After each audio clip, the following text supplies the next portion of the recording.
ability to advance our philosophies intentionally, magically. Good guys. Conspiracy, sex, culture, makings. It's okay to change your thinking. Good guys. Good guys. Good guys. Good guys.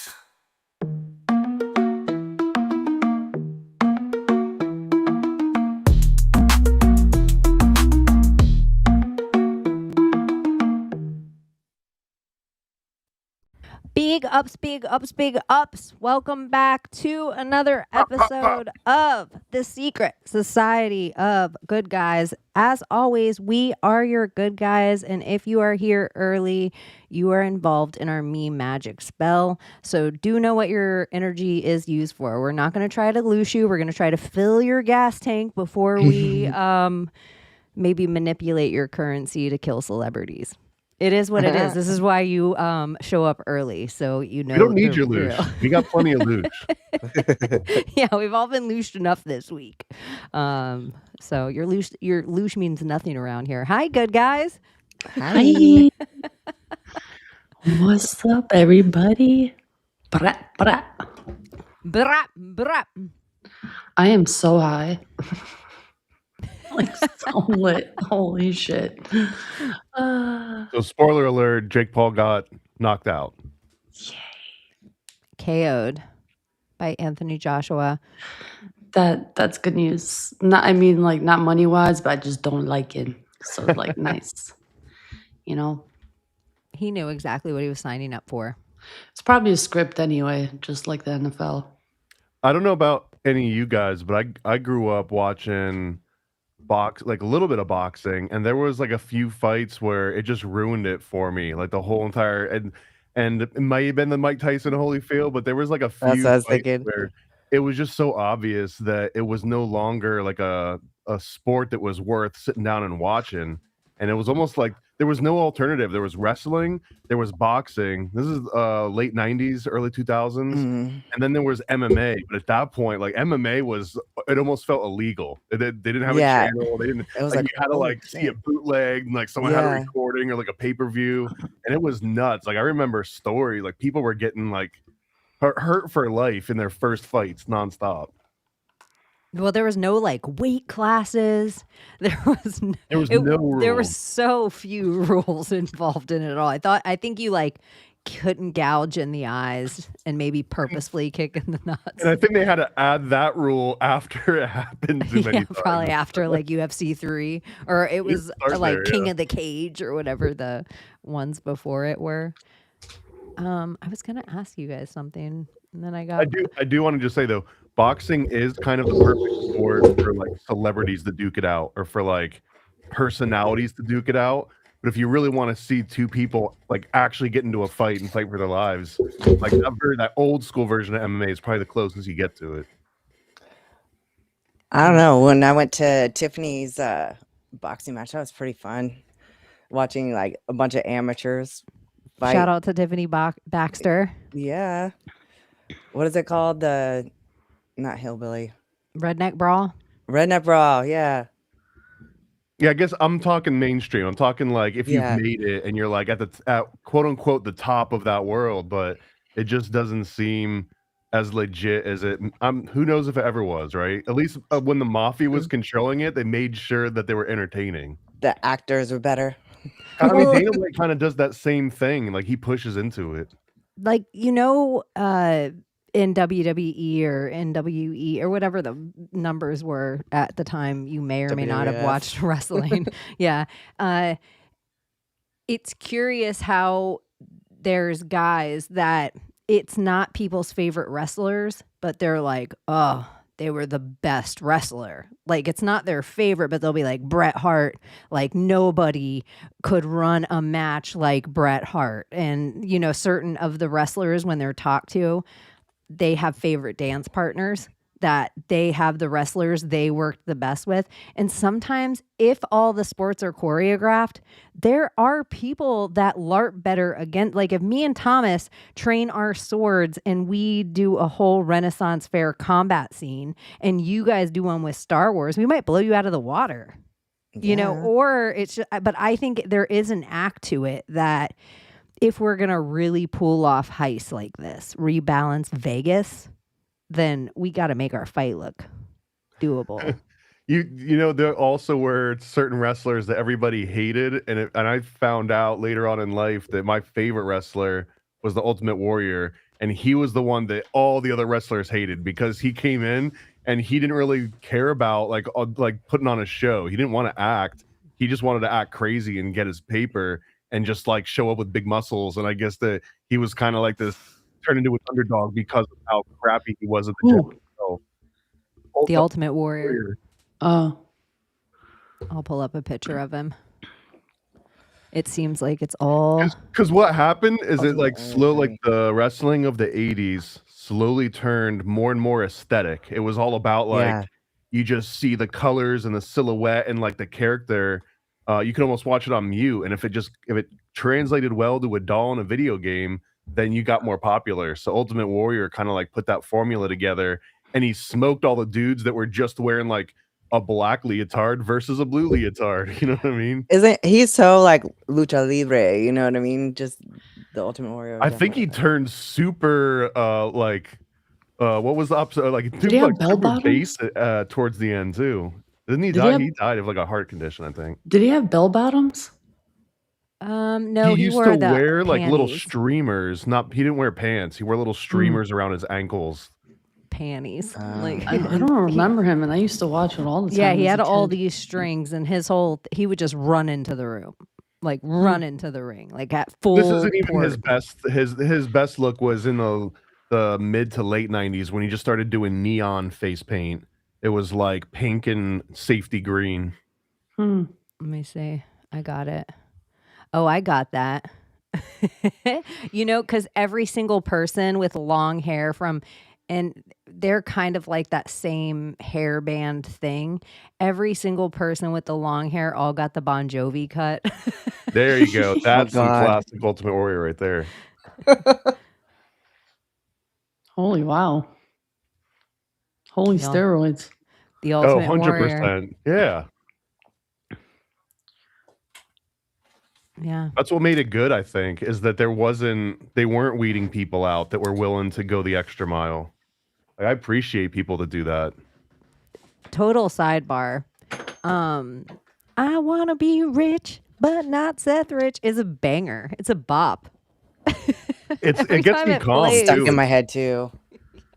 Yeah. Just shout out to Thomas and then shout out to the Secret Society of Good Guys for having such a bop on the beginning of their Shout show. out to Seth Rich for dying for such a great song. Yeah. Right? What a muse. He was the muse. Well, speaking of him, have you guys seen the recent photos going around with Epstein and Clinton and Bill Gates and yada yada yada, with all these like blacked out faces of other characters? Could we all dress as wrestlers and hold that thought? Stick a pin. Layla, stick a pin. I want to go back to that. Could we all dress as wrestlers and could Abbie be the Ultimate Warrior for one of the shows and do What that am I gonna be the face? Ultimate Warrior? What if I want to be the Rock? I want to be More like Ric Flair. 1, 2, 3 kid. Randy Savage.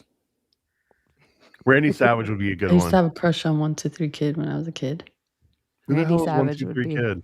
Is this 2000s? I don't remember. We got I shot don't like remember. He wrestlers was the so whole cute. time. And then Yeah, he whatever changed his your name wrestler to something character is. else. I'm just gonna stand. I'm forgot gonna who be he the became. Undertaker and just be like, I don't. I love the remember Undertaker. the vibes more than the specific names, but there was like one. It was just like the Wrestlers or something. They were just like two inbred like redneck brothers. Then they would wear overalls and like a little like mashed hat and stuff. Like I don't know. I loved how campy it all kind of started at. And I guess it never really drifted too far away from that because even He we still was- got Undertaker, right? He was the kid, Six, X-Pac.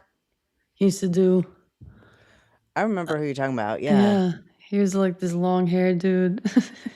Okay, this is I was this Bret is like Hart all the late way. 90s, I early was so 2000s, I hot. think. yeah. When it 'Cause was that like was really Hulk big. Hogan's New World Order era. And I remember at that time, I was like, I hope that this NWO thing gets people looking into the actual NWO. Like, so that must have been mid 90s, late 90s. So Mhm. and New World Order was I was still a like, kid. 'cause I remember hearing about New World Order from Wu-Tang albums in the mid 90s too, where they would just like recite that over and over, and they had like little clips of Bush talking about Iran Contra and stuff.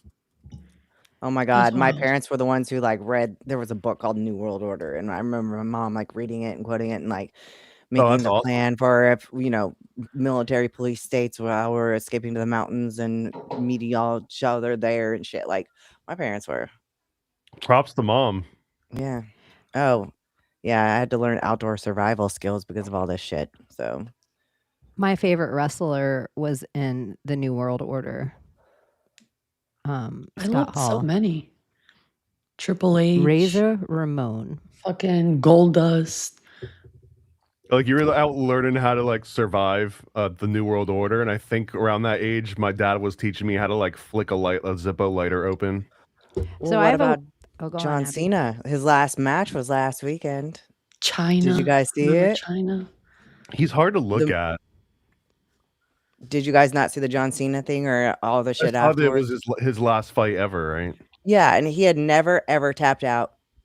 Who's the guy And in the middle then again? so like they wanted him to fucking retire, so he does like a little tap like I forgot their names. it was What, these kind of three? everyone was pissed. Honestly, they were pissed. No, Who are that's you Razor trying- Ramon and Hulk Hogan on the right. I can't remember the guy in the middle, but I don't Big think any of those are Sexy the Kevin ones that Nash. did. NWO. Oh, It was We Big all Sexy. used to cheer Never this saw that. shit. Holy fuck. But Kevin Nash would be a fighter but I loved them. It's like once I got the full Rocky Horror Picture Show of wrestling, I just thought it was so funny and fun. Like I got all the camp about it and the lean in and how we're all just going to LARP together. A LARP, it's wrestling in a weird way is like a Russian doll LARP because they're LARPing and then you're taking part in the LARP. Yeah. I remember people getting A in soap the fights opera with like bitch over if it slapping was and real. fucking I knew it wasn't real. Like, but it was just so entertaining for some reason. Like, we were all hypnotized by it. I remember as a kid, like all of us kids, we bought the fucking wrestling dolls too and started wrestling each other and then the dolls. And it was just like everybody getting hurt. Oh, God, I miss being a kid. It's so flipping off great. the couch. Mhm. Doing all the fucking moves, but like actually fucking getting hurt. Yeah. Like, yeah. I was hearing Jim like 2 weeks ago, Jim Maiden, shout out to Jim, and the Uncle Ted Talks, like the deliberating dog face dudes are doing Uncle Ted Talks so they can kind of expand a little on their show instead of just having a debate the whole time. They can kind of like spread out the discussion a little bit. But Jim was saying that we all collectively, like once the world COVID, I had to look at the time clock I'm like, am I allowed to say that word right now? Did I just get us in trouble? It's like I have trauma. When the world got shut down, we all, like our society decided the floor is lava. Like just collectively to pretend the floor was lava, and then we all just had to abide by that. Like it wasn't lava. We could all see that it wasn't lava, but society was just like, it doesn't matter what you want to do or not. The floor is lava. Yeah. And that is something really strange to do. Like Santa Claus in the mall is real. And you all have to pretend. Or you're fired. Yeah, it's a very strange. Notice how key I was with those words in case people are watching Saturday morning with their children around.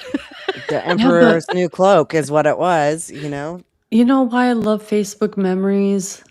It's just like it shows you all your posts that you've been posting throughout the years. And then the shit that you realize that you post and you forgot that you posted. It's just like, how do you people, like the amount of sicknesses that have been happening since 2020 and the schmack scenes, that's what we're going to call it. It works. Yeah, now all of a sudden there's a black box label on the schmack sheens, okay? Like It's just beyond me, That and makes me people want it now. still Now I kind of want it a little bit more. If I you're know Schmack saying that I'm not Schmeens. supposed to have it, schmack scenes. Schmack Schmeens sounds like a fun food cart. Hmm Well, you guys know what I'm trying to say out there, but like it's just wild. Like, and they still won't question it. That's the funny thing. Like, we're getting all the signs, but they won't question that. well, you were starting to talk about. I think the most surreal part of that. It's almost hard that I actually lived through this, but going to the grocery store where like you could only go up one way and you could only go up back one way, and they'd have like the plastic dividers, but then like you could see over the actual aisles themselves, like the whole and like the AC.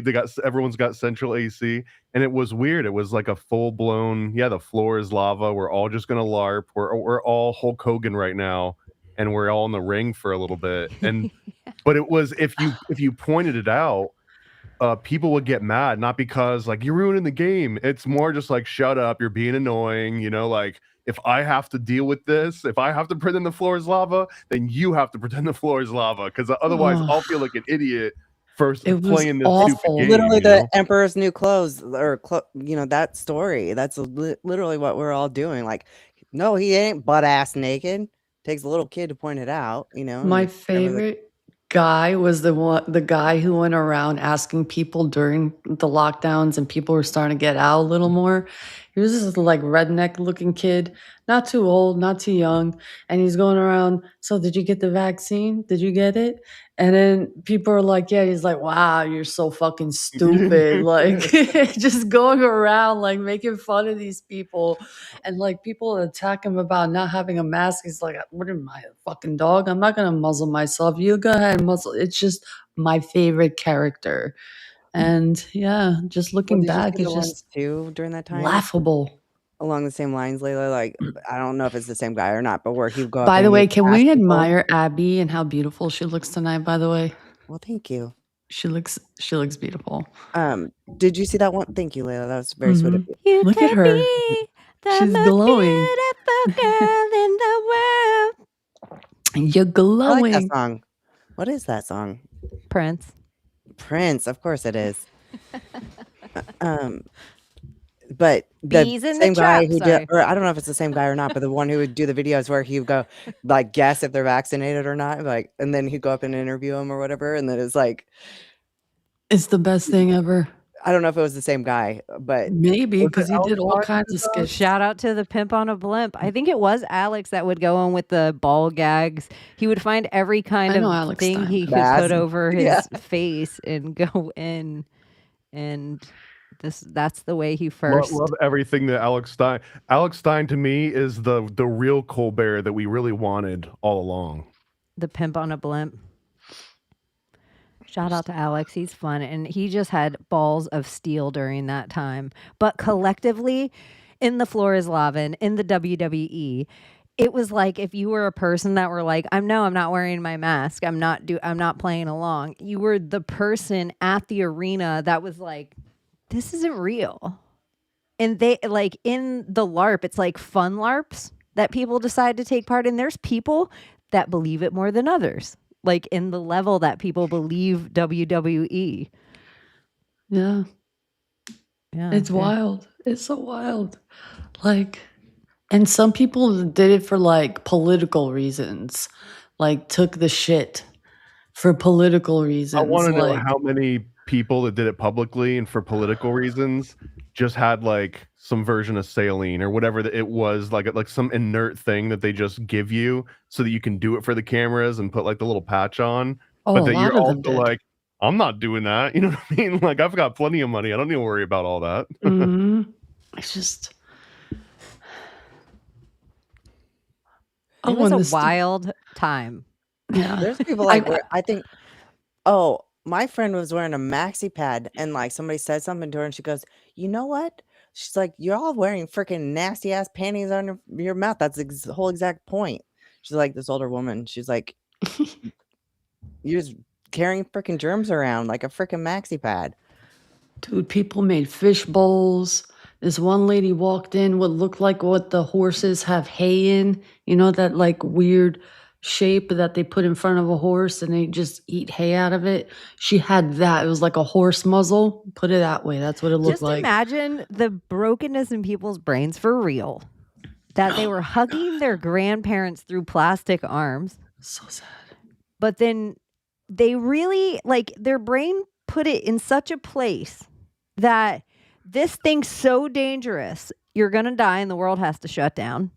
And then this mask and walking in one direction at the grocery store, you're doing something. Like, just imagine. You got to the try, fucking though. noodles. You have to try. Because otherwise, it could have been so much worse if we hadn't done all that.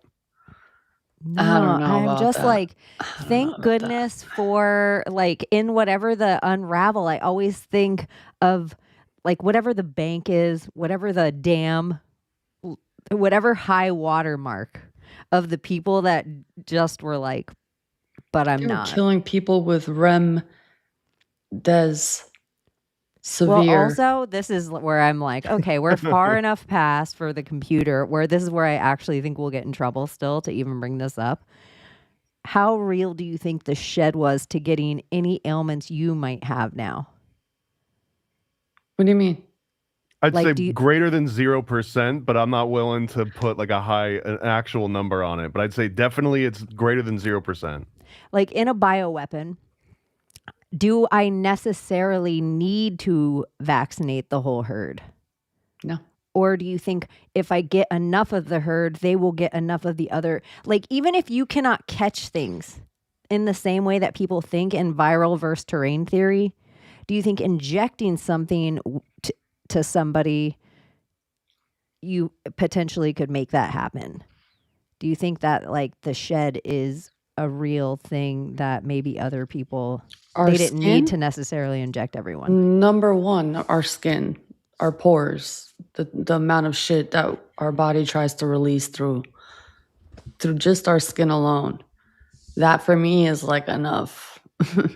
Where you touch Like, one door handle at a gas station bathroom, and it's like you've done way worse than all the shedding of all the people around you for the last month, probably. Well, and I do think that shedding is that. I mean, I do think that's really as simple as that, because if you look at chickenpox, okay, it used to be a one and done. You got chickenpox, you got over it, and then you never get it again. And people would get shingles, like, but it was very few people, and it was usually elderly people, and a lot of times those people had never been exposed to chickenpox, or they'd had it, but like they didn't have kids, they weren't around children. Well, come to find out, when you're around people who have chickenpox, like after you've had chickenpox, it gives you an immune booster, because the shedding actually does, you still pick up the virus again. You just don't get sick with it. But what it does is it prevents you from getting shingles in the future. So now, like, all our children are getting vaccinated for shingles. Well, now, or for chickenpox. And with that, they have it in their systems. Like, younger and younger people are getting shingles, like people in their teens are. And that was unprecedented. But they're still getting the virus even though they don't have it, but they're not shedding it like they used to shed it, where when we're all around them and everything, we're re-exposed. So now we're more susceptible to it, but they're still susceptible to it. It's like, but the real virus is probably even more so than I mean, I don't know. Maybe I'm disproving my own theory here, but maybe it's falling apart. But no, you're so on point. It just boils my blood, just like how they boil Grinds my pus gears. and all these DNA particles and all this human DNA particles and just concoctions of potions of necromancy and like fucking witchcraft and metals and chemicals. You're going to inject this into yourselves and children. Not all of you, maybe some of you. You guys believe in science, but I am just so fucking over it. And the science, like literally, because there's no science behind it. To A me, it's not seance. science. It's a seance. There you go.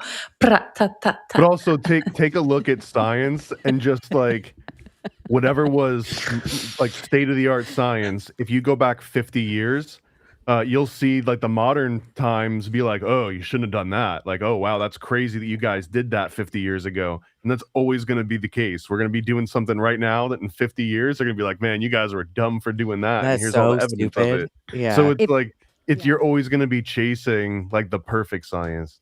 If you ask a real RN, like a real nurse, like an old lady that used to do it, or old man, but just kidding. Don't mean to be sexist. But if you ask like an old person in medicine, it's usually nurses, because doctors will not be honest about it. They will tell you stuff that they were taught like one decade, that the next decade they found out where it was like helping kill people. And then like 2 decades later, they started doing it like a tad differently. But they have so many little stories of like, and Dude, the ventilators. Remember the Yes. whole ventilator thing? It was like teaching people's lungs to be like, oh, you don't want me to work anymore? This is fantastic. Oh, put them on ventilators and then give them remdesivir. Oh, so many people are dying. Yeah, because you fucking killed them. Because And then you they gotta caused get the 'em up chaos. moving. And then Yeah. out of that, people were getting sick of the fear too, because that's a thing that actually happens in real medical science, that when you pass on a fear like a mysterious virus, there causes a chaos within people in a radius, depending on where they live and how many people live there. Apparently they start getting signs of respiratory issues, like literally flu symptoms, but without the fever, but they literally feel sick, like they have the flu. So a lot of people get hospitalized during that time thinking they have COVID. Meanwhile, these COVID tests excuse me, these COVID tests Dramatic proved effect or what? that they were providing like false positives, like during the testing, and it's not correct. Plus, the DARPA technology behind the whole swab issue, like that's another thing people forget about. It's like what caused a lot of the sickness in people was that. So I don't know. I'm glad I didn't fall for any of it. What a High five. time. What a time to be alive. But it's like, okay, and now more people every day, the percentage gets higher and higher every day, that people look back and they're like, whoa, that was a fiasco. That wasn't real. But now we're in this like the new right now, in my opinion, it's like we're in this like Erica Kirk, Candace Owens Handmaid's Tale spiral up, that it just feels so, the entire thing to me feels so scripted. Like it feels like I'm watching, no, this part of wrestling's fake, but the NWO, this part's real. Like, you know how everybody tries to convince you, oh, out in the parking lot, that camera angle, that was just a happenstance. They weren't supposed to film that. Like, it all feels so contrived. Yeah. It's like all bad acting. Well, Yeah. I think That's that all I'm seeing.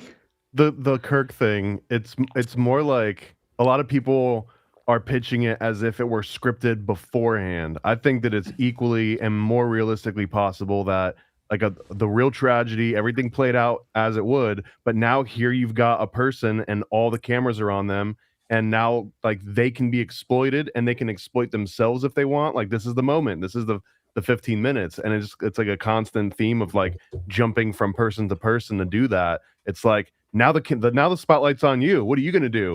Like throw a crazy party or cry or go on a talk show or whatever. So it 100% becomes scripted. Or get But pregnant. that's because after like the there's just a fact. camera. It's like almost like the entire media turns into a First Amendment auditor that's just like filming you constantly.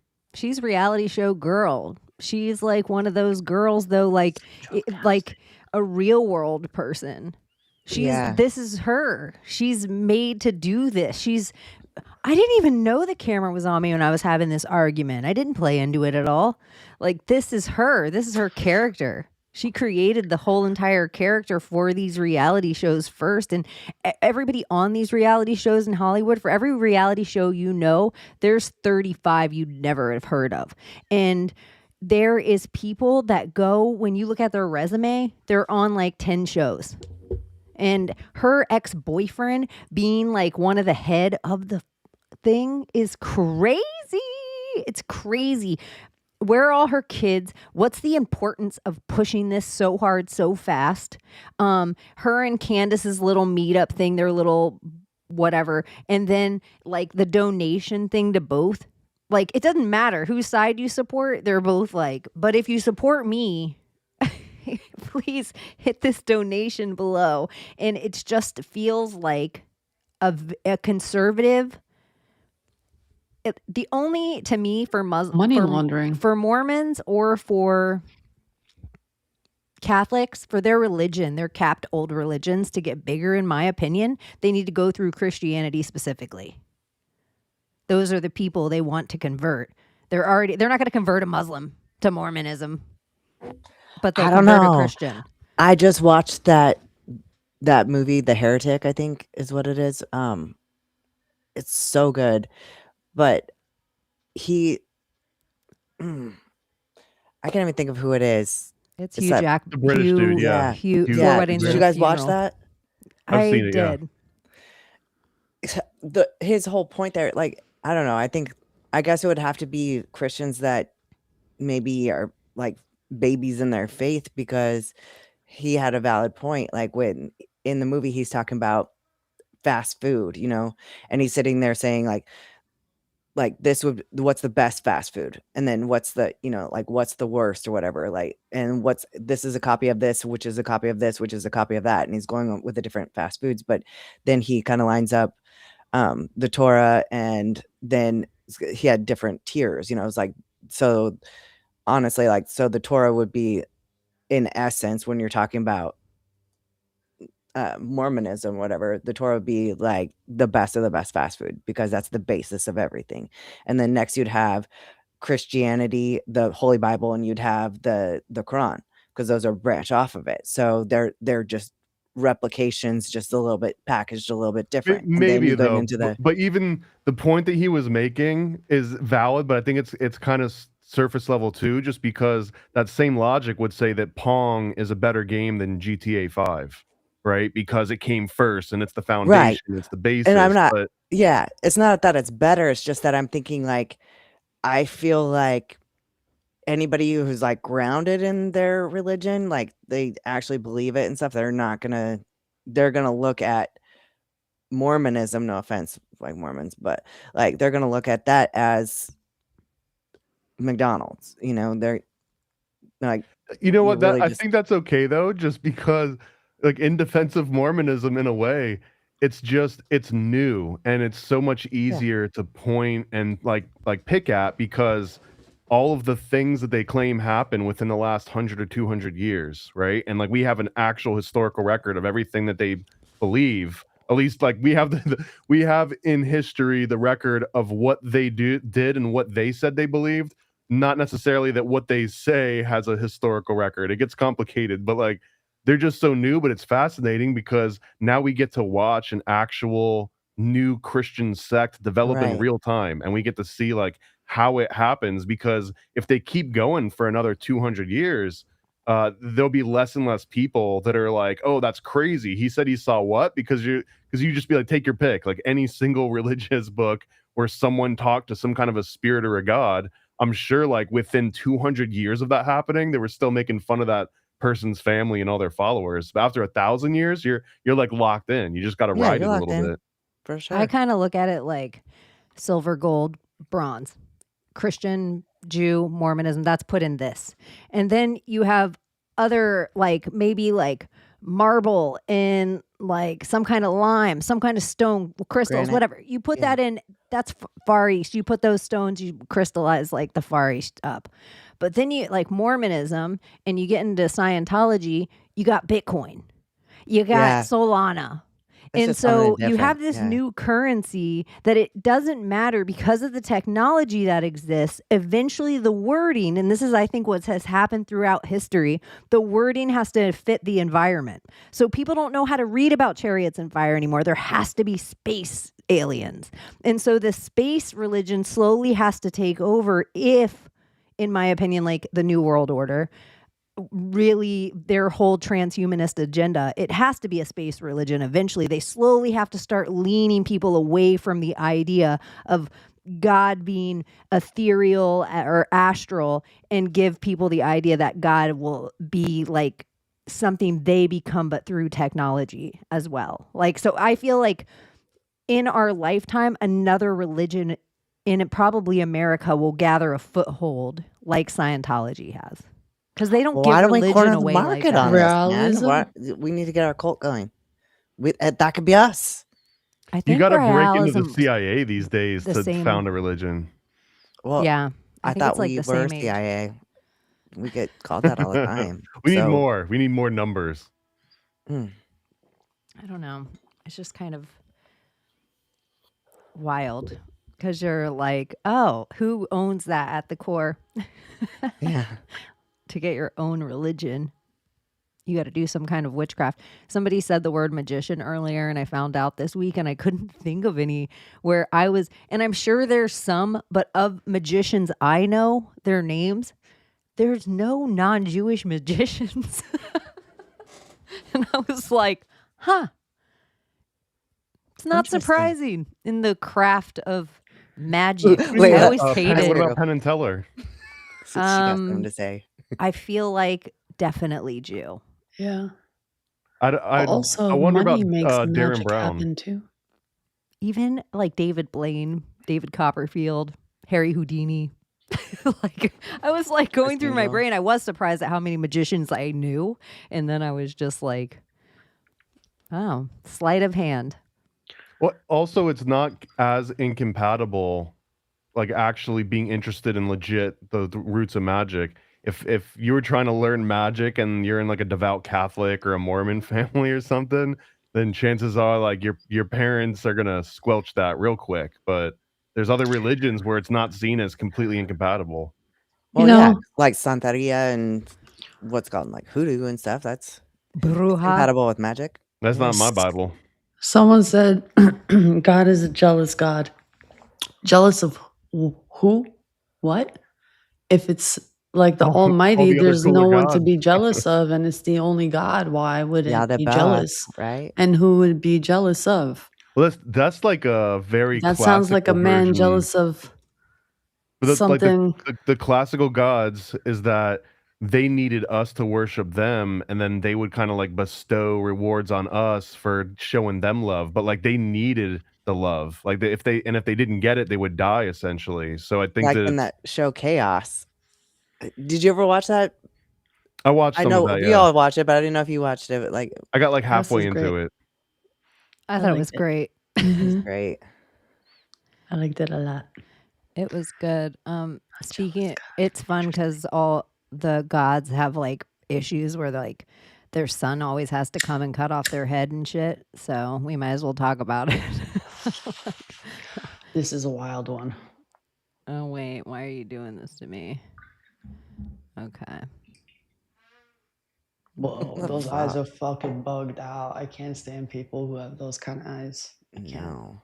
Sampaku eyes. Crazy eyes. What are your guys' thoughts? I think this happened since we've been off air, right? Yeah. Yeah. This previous week.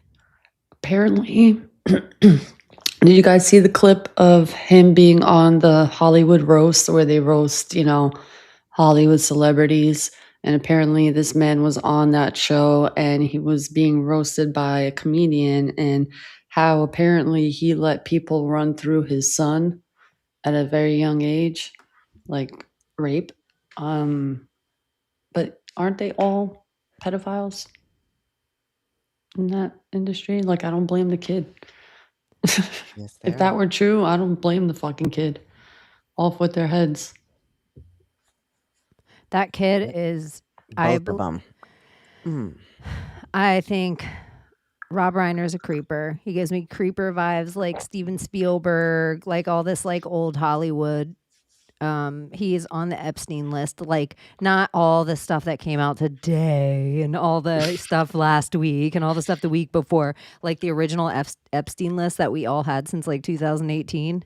I always, because some of the stuff that comes up, I'm like, we have seen this before. Like this is not news. So that if he's a creeper and doing all that stuff too, but then I also think his son is off. And I know that people can be tortured to have schizophrenia, but all that stuff's coming out about his son too today. It's like his son was really schizophrenic. He was losing his mind at the party they were at, which the party's like a who's who of the Illuminati when you hear But the people imagine that were at being this like party. a 8-year-old kid, and if that story is true, like he was ran through by men, like over and over and over again as a kid, like I'm pretty sure like the kid is gonna turn out the way he You'd be turned out. compartmentalized and fucked up and Yeah, and schizophrenic like or to be whatever. From a surrounded in that. This is from a comedy roast that came Yeah, out. yeah. Here I have it on my very first, and I always get called cold, especially with Hollywood stuff or false flags, because I am the person that's way too soon. Like immediately, I'm like, he was Kyle and Eric and Lyle Menendez, the same as their father. How I believe their father tortured them until they really killed their father. I think that's this shit. Yeah, I don't think that happens. Just Yeah, something's deep there. because To cut your own both your parents' throats. my In daughter, Brentwood, the same yeah. as O.J. Simpson, another double murder. my daughter works in it's technically a prison, but it's like for the criminally insane, and so nobody there is quite right, but a lot of them are violent offenders. Like one guy chopped his mother's head off and was riding around with it in his car. Like that happens there. But she said, like, the more you know and the more you like listen and stuff like that, like they were all very abused in one way or another. Like almost all of them. Yeah. It's all conditioned programming. You create the monster. Yeah. Was it Al Franken said You it? know it's always Al freaking Franken. Let me do this and make sure the sound's on.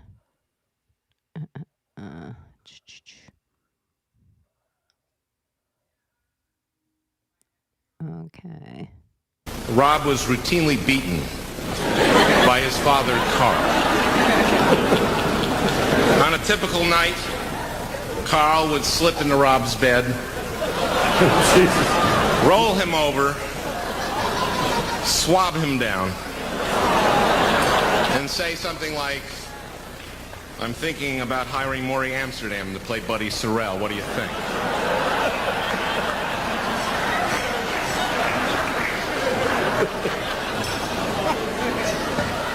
Well, the success of the Dick Van Dyke Show changed things dramatically. Carl started inviting many of his famous friends to son.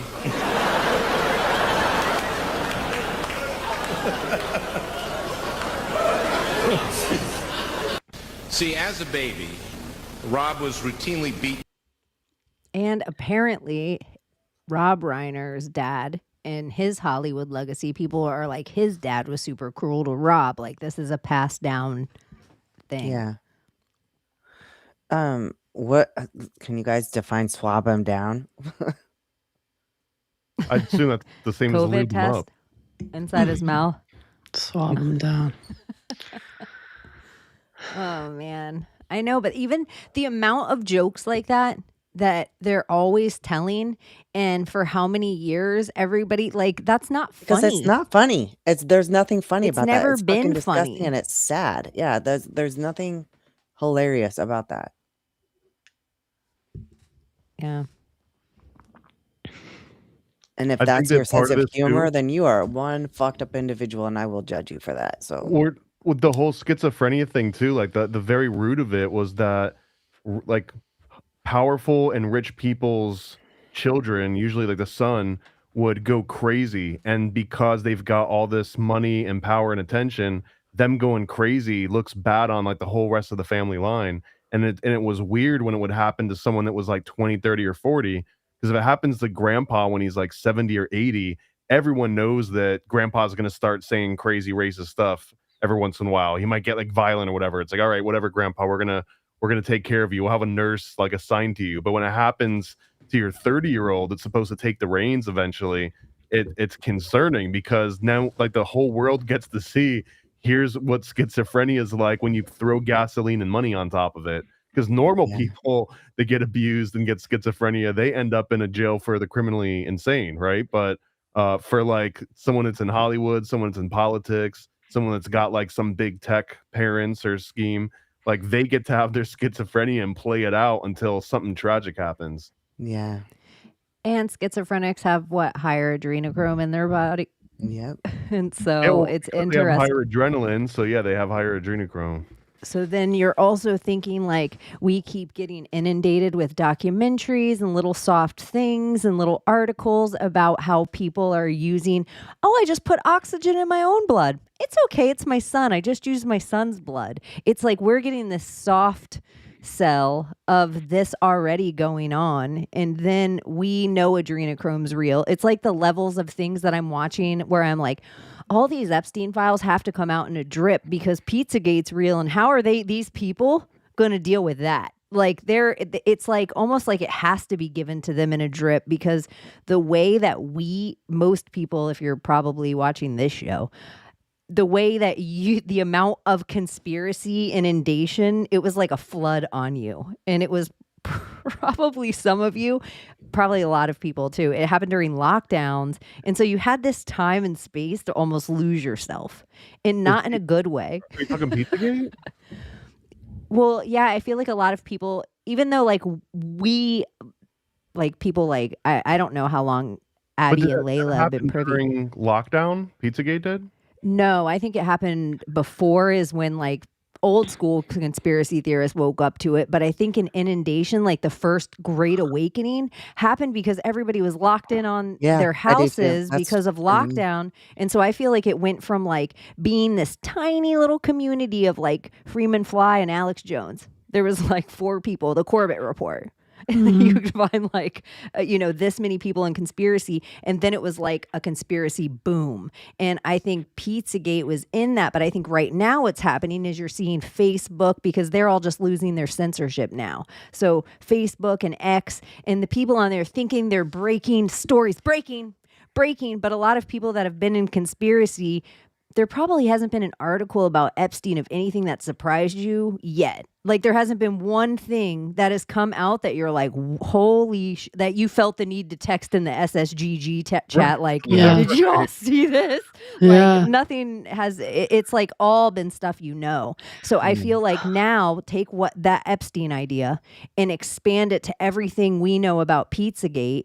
And now think of the same normies that are like watching their Netflix Epstein Dirty Money documentary, and them taking in the entirety of like the Pizzagate and the art and the kids and the politicians and the worldwide. It's like, What if that's done on purpose? Like push the algorithm on certain people at a certain time and not to other people. And then once these people are like fully like Epstein, let's push it to the next generation. Boom, they're Epstein. So if anything new comes out, it's just like, oh, this again. It's like you get to a point where like, all right, like it's all bullshit. Like nothing's gonna be believable at a point. Oh, it's AI. Oh, it's this. So it's like they fucking purposely do this. So like we kind of lose interest in it. I think too, whenever these things happen, it's an opportunity for state media and whoever else to like inject themselves into all the platforms. So now when they're like a Pizzagate happens, there's a whole bunch of like I'm just gonna say Fed just to make it easy, but like a whole bunch of Feds just infiltrate the scene because there's, like you said, there's an influx. So here's my chance to get in and like sneak in with the rest of these people getting in on it. And then it becomes like, if you want to insert more people into that industry, like the conspiracy industry at this point, then you need like a really good conspiracy to kick it off. So like even this thing with like Rob Reiner for the first time, just the same way that you're saying no one's posting anything crazy, like look at what they found in the Epstein release. It's like, yeah, it's all exactly what you'd expect even 10 years ago. So now when it's like, can you believe a Hollywood director's kid murdered like his parents? You're like, yeah, like we didn't even really post about that necessarily. This is like the whole Hillary and the face-off situation of frazzle dazzle drizip. That if that came out and there was like the other talking about it in mainstream, I'd post that in the chat. That would be chat worthy. Yeah. I think COVID was the biggest awakening. I think there was a lot of people that they weren't conspiracy theorists at all. And so in reality, everybody that was saying real, got shadow banned, lost their shows, lost all their podcasts, their accounts, everything. This is before wake up. This is before everybody got shut in their house. Everybody that was talking about Epstein in 2018 and 19 was already losing their YouTube channels, because I'm one of those people. And so now sometimes when I see, like, by 2020, most of the people that woke up because of COVID. And so this part of the maze, I just feel, isn't for me. It's like there's so many people that they know still way more than everybody's finding out about every day. There's a new picture every day, which is like somebody's like Michael Jackson, Bill Gates, Bill Clinton, Donald Trump, like a new picture every day. And it's like they almost need little morsels. One, because their attention span's completely broken. And if they don't have little morsels, if they don't have a whole, I'm a mad politician. Are you a mad politician? We hate each other. I don't want these released. I want these released. If that whole thing didn't go on, no one would care about the release right now. It's like, also it all kind of had to how be a like build-up. Sesame Street's like today's episode's about the letter S, and it's just like that's all you can focus on because your tiny little pea brain. So like we're just gonna talk today. We're talking about the number 3. That's all we're gonna talk about because that's all you can handle. And I feel like 3, boop, boop, we're boop. seeing Sesame Street for adults a little bit. So it's like almost they put us into like a category, like the ones that got their accounts banned and like they got our photo recognition through our phones, and they kind of put us like into a, I guess, algorithm category. And it's like, don't let their posts go out. It's like we were shadow banned for so long, and now for some reason we're starting to like, not be so shadow banned. I don't know about you guys, but like it's been going okay on Instagram, but other places not so well. But like I feel like they put us into a category where they'll feed us like certain things now. I don't know how to explain it. It just feels like my algorithms are just weird. Like constantly, like I'm fed something, some kind of other conspiracy, some kind of other religious practice, some kind of like, it's like almost like trying to mind fuck me in a way, but I'm like aware of it. It's like I don't take anything in and try to believe anything anymore. I'm trying to discard it, but it's like all fake to me. It's all on the things you spend the most time on. It's entirely what you're spending the most time on and how your pupils fixate on what you like, that you're seeing in your phone, seeing it back.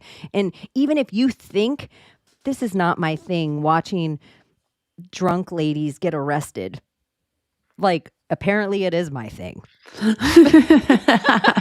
Because it Mine took too. like 0.8 seconds longer to swipe away on that one than it did on the one before it. So like it's like certain things I get irritated. I'll walk away from my phone. I can hear it in my ear. Like, oh no, what video is this? And I'm like, oh, I have to wash my hands. And I can hear it playing. And I'm like, I just fucked my algorithm for a month. Like this thing played so many times and it thinks I like it and it's the worst thing. Or a commercial will accidentally play. You can't go on any social media site now without seeing a commercial for that thing because it's like, she liked this. She liked this thing. So there's part of it. It's like, I want to blame them, but I'm the problem. It's me. I'm the problem. I know it. well, I think it starts out that way because the way that most people were sold to put their favorite color in and fill out the stupid surveys to find out like what Game of Thrones character your pair, like all that stuff. Even like early on, the whole premise is that if you teach computers what you like, it'll give you more of what you like. And now we're starting to see that's like that was what you were sold on, but what's really going to happen is that they're going to give you what they need to give you, and they can figure out based on what your tastes are what you like, what's the best way in, like how can I sneak in and get this content and whatever these thoughts are directly at this person. So now I can make 20 different campaign ads and know that I can cater one to the conspiracy theorists and one of these people, and it will make its way into your algorithm if I pay enough money to make that happen. Cable TV. Like there was But see, cable TV is a little different though, because the cable channels would have to purchase content and air the content and advertise their own content. But now, like if we're talking about like TikTok and Instagram and YouTube or whatever, they don't like, yeah, they're selling you ads, but really the new ads is different content. They're like, hey, if you like weed, maybe you'll like some crack. You know what I mean? It's like, if you like Mr. Beast, maybe you'll like this weird video of like Mickey like flagellating over some other like person, like these weird videos, and that's how they can Suggestive like start to content. guide you into weird little angles, and then that's all of a sudden you're being sold like a Hyundai or something. It's sold me into the algorithm of Jerusalem actually being in Utah with biblical references. That's what it put Mormonism. me on right now. That's what Mormonism is. Dude, it is, but I don't blame them. Like maybe they did that purposely, when they first came here in the ocean blue in 1492, and their whole idea is like, hey, let's take these towns and make them here. But like, it's just like too coincidental at this point. Like I've been watching Maybe this the lady's original like breakdown. the original story that you're like relating it to, like the biblical stories, maybe that is such a true story of like a fractal nature of everything that eventually it'll play itself out beat for beat in every different geographic region of the entire world on a long enough timeline. So like it could play itself out in the actual Middle East, and they could have played itself out again in North America. And I think that's what it would just reinforce how important the text itself is, and not the region that we usually claim is like where it all happened. Well, I posted a video if you guys wanted to see like what I'm talking about, like the word Akrabim, the scorpion pass, and it's referenced in the Bible. She talks about it being in Utah and the Salt Lake City and all these other biblical references that match up to the T. Like it's just so coincidental, and I'm just like, this is very odd, very odd. There's They something didn't even to really it. want to be in Utah. They just kind of ended up there because it was the farthest away they could run from the U.S. military. Yeah. To the point where the U.S. military was just like, I'm not going all that ways to fight these guys. Like, nuh-uh. And that's kind of how they ended up there. They wanted to stay closer to like, what the hell state was like Nebraska or something. I can't remember where like their original Zion was.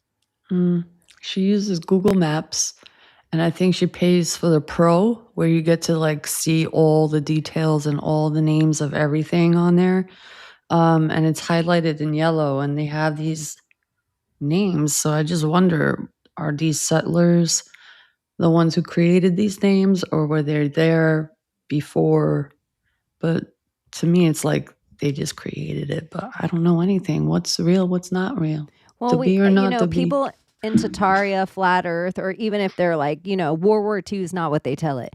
Vietnam's not what they tell us it is. Desert Storm's not what they tell us it is. Afghanistan's not what they tell us it is. Okay, well, how far back are we going to do this? Yeah. And so then at what point is so much of this just that if something was so valuable to you, if you really believed it was the Holy Land and you had a chance to hide it, you would. Everybody in the world wouldn't think this is the Holy Land. This is the cube. This is the wall. This is the thing. If it was actually the thing, it's like we've already seen that the powers that be, what they do to us, they don't actually ever let us know what the real thing is with anything. So it just seems like so much of our education in America had to be to believe that there was a Holy Land because we were being set up for World War III right now. But I'm a conspiracy. I don't know. Sometimes I wonder if they have us like so like distracted and looking up all the time. Maybe like, yeah, this is the video. It's actually a really good video. Tell me if you want. I'll let you finish though, and then I'll play it. And what if it's just like the secret is inner Earth, and maybe there is something to that, and like a realm within a realm, and they just don't want us to like, no, don't look there, look here, hell's down there. You don't want to go to hell. Oh, boogeyman. So I don't know. I do I could be sold on Antarctica having something there that they don't want people to know about. 100%. I don't know what it is. I Underground don't think it's a cities? portal to a whole nother world or anything, but it could be. Probably. Or just Arc, extra North Pole, terrain. South Pole, Antarctica, anti-arc, and like it just seems electric. Boogie woogie. Okay, wait, let me play this. Stranger. Let me share with you coincidence number. How about I just make up a number? 847. 47. Because at this point, there's so many coincidences. Who's counting? Have you heard of this place in the Bible? Akrabim. So I know I've been showing you all these well-known locations that we have pinpointed by following and mapping out what the Bible says. For example, the Great Salt Lake is the Dead Sea, Utah Lake is Sea of Galilee, Salt Lake City is Jerusalem. We've shown you Jericho and Bethlehem, all these well-known places. But it's the little tiny details that triple cross confirm all these places for me. And it's the little unknown places that pop up that I get really excited about. I recently made a video about the location of Petra. Petra is most likely a Hovenweep National Park. It's near Elath and Ezion Gerber. You can see the backbone right there. I have a video about that too. This is all down on the southern border of Moab near Edom. We've already established that. But what do you know pops up here? The scorpion. I didn't make this up. This is the name of this entire ridge line right here, or perhaps a pass. The word Akrabim means the scorpion. And this is what the scorpion was in biblical times. It was a pass called the scorpion. Perhaps well known for how many scorpions were there. Check this out. All right, here is Akrabim, or the scorpion. It says the scorpion on the map. I didn't put that there. And right over there, the Scorpion Wilderness Study Area. You know, but what do I know? I'm sure it's all just coincidence, right? Right? They need to have like the X-Files theme play after she was done with that. Yeah. How does it go? Burn, burn, burn, burn, burn, burn. Dun, dun, dun, dun, dun. I was gonna do Twilight That's Twilight Zone. Yeah. But I Dun, honestly, I think dun, like dun. because she's using the Bible That's as the guide to like spell out where all these places are in the descriptions. It's the same exact thing that people do with Stanley Kubrick's The Shining, where they're like, look in this scene in that chair and this, like that guy wearing this suit means this thing. And there's like 20 different versions of it was about Native Americans, it's about the moon landings, it's about like the Holocaust, it's about all these. And I think that it could be that like it's the perfect vehicle to mean all of those things. And the same way that like the Bible could be the perfect vehicle to mean all like 5 or 6 different things, and you can keep seeing it prove itself over and over again. Well, it does, like, yeah, because the Bible is like weird because you'll look at some things and it's like, I forgot what my point was. Well, there You was talk about a historic event, but then it's also prophetic. Like, so it's like, how is it both? But it is. It's because weird. this is from a Manly Palmer Hall book that he wrote with a Rosicrucian, but it was called The Sacred Anatomy of Man or something, or the Cosmic Anatomy of Man. But he was saying that what makes a book like a Bible, a quote unquote great book, like classical great book, not in terms of like a review of it, but that it was a grand book, is that you could read it anatomically, historically, geographically, like you could read it in all these different mental modes and it would still hold true. Like you could assign all the different ways of looking at it to those methods. And once you can write something that means the same thing in 7 different areas that are kind of like unrelated, then that makes it like a great book. Yeah. What version of the Bible is the living word? I don't know. I was just answering because the Bible is the living word of God. I want to know what version is the living word, because it seems like I love your speech on the living word and creating a book Yeah, it's my and favorite. binding it. Great. It's I was one of thinking my today. favorites. It lives in my head forever. I can't ever do it as good as that, whatever that edit Yeah, you is. can. Why do you limit yourself? I think What? you've done it better than that one time. The one that we have like all on our. I Mhm. think I've heard you say it even better than that before. So yes, you can. Layla. So much pressure. Speech, speech, speech, speech, speech. Okay.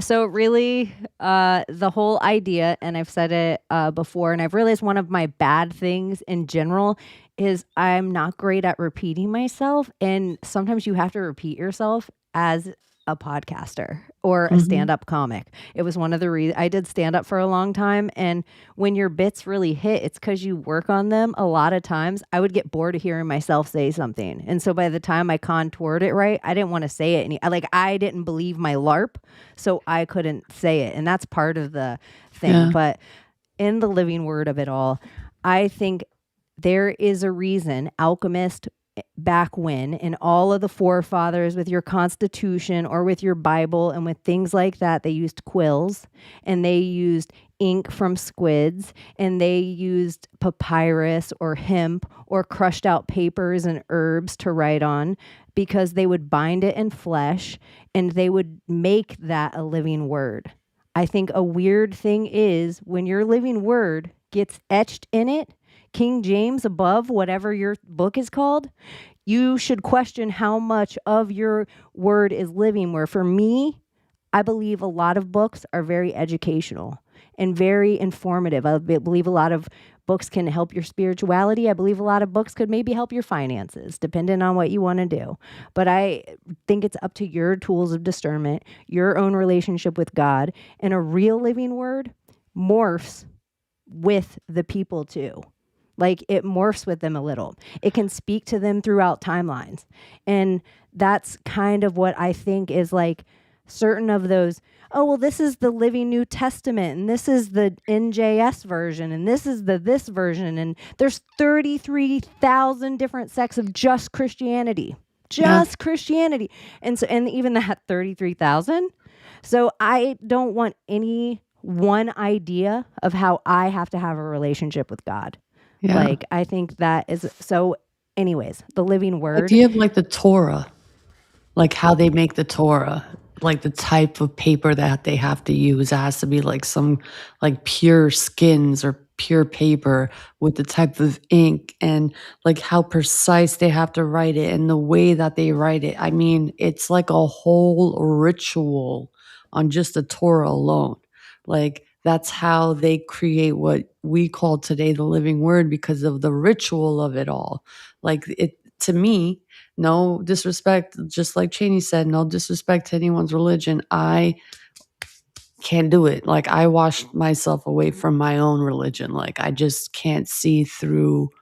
I could see through the psychosis it does for me. Like I don't like it, and I just want to be free of all that, and I am. Doesn't mean I don't believe in God, but I'm a person that really, like, if you were a person born in the wilderness and never found a book or learned to read, and that's the other problem with, we think, oh, they have to be able to read, they have to be literate. All the it's so much easier to train the slaves that way. And so if you were just born in the wild, I believe faith finds you. God's finding you regardless of the hotel you got to stay in and the book company that got to publish every single top shelf hotel book. Yeah. And so I think when they're like, that's the most sold book in the world. And I'm like, there's a lot of hotel rooms. Yeah. It's the same way Hillary Clinton has a warehouse of her books just sitting somewhere. Then you go to some, you're going to a marketing conference and under your seat, there's a free Hillary Clinton book. And then they're like #1 bestseller, New York Times bestseller. Yeah, So it depends on how good know. the book is. And if it's too good, it's not for everybody's eyes. It's only for certain people. But if it's okay, it's for the people. If it's for a certain agenda, it's for the people. That's how I look at it.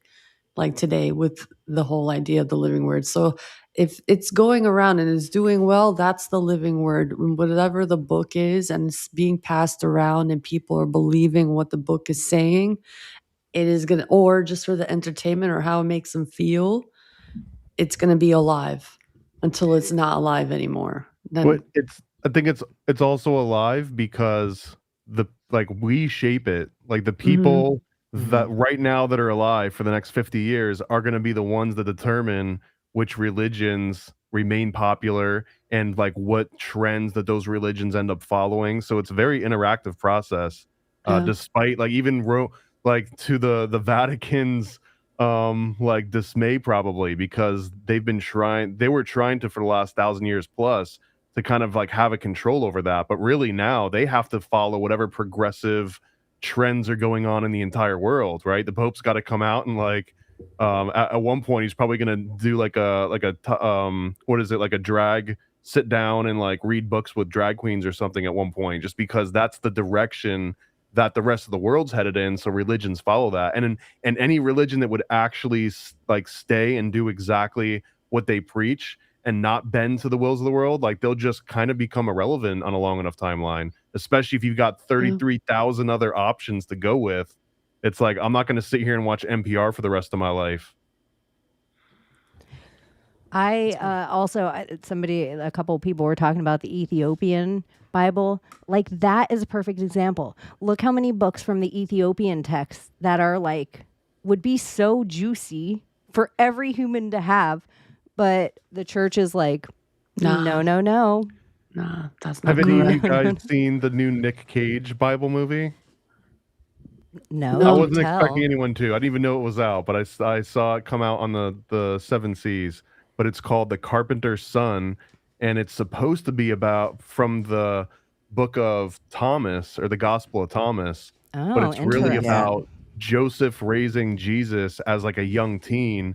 And it's a horror movie. It is not like a it's a religious movie, but it's not a religious movie.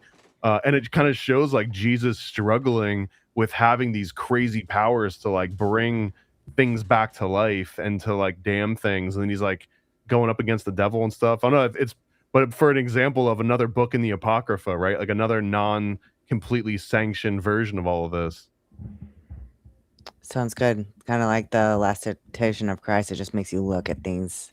I can't think of any other mainstream. You think of it also love and light, instead of like even just like that movie, because Layla just brought it up the other day. Yeah, I want to Last watch Temptation it. of Christ, but like in it, like if you read like Jesus's journey, you know that he went into the desert for 40 days and 40 nights and he was like tempted by the devil several times.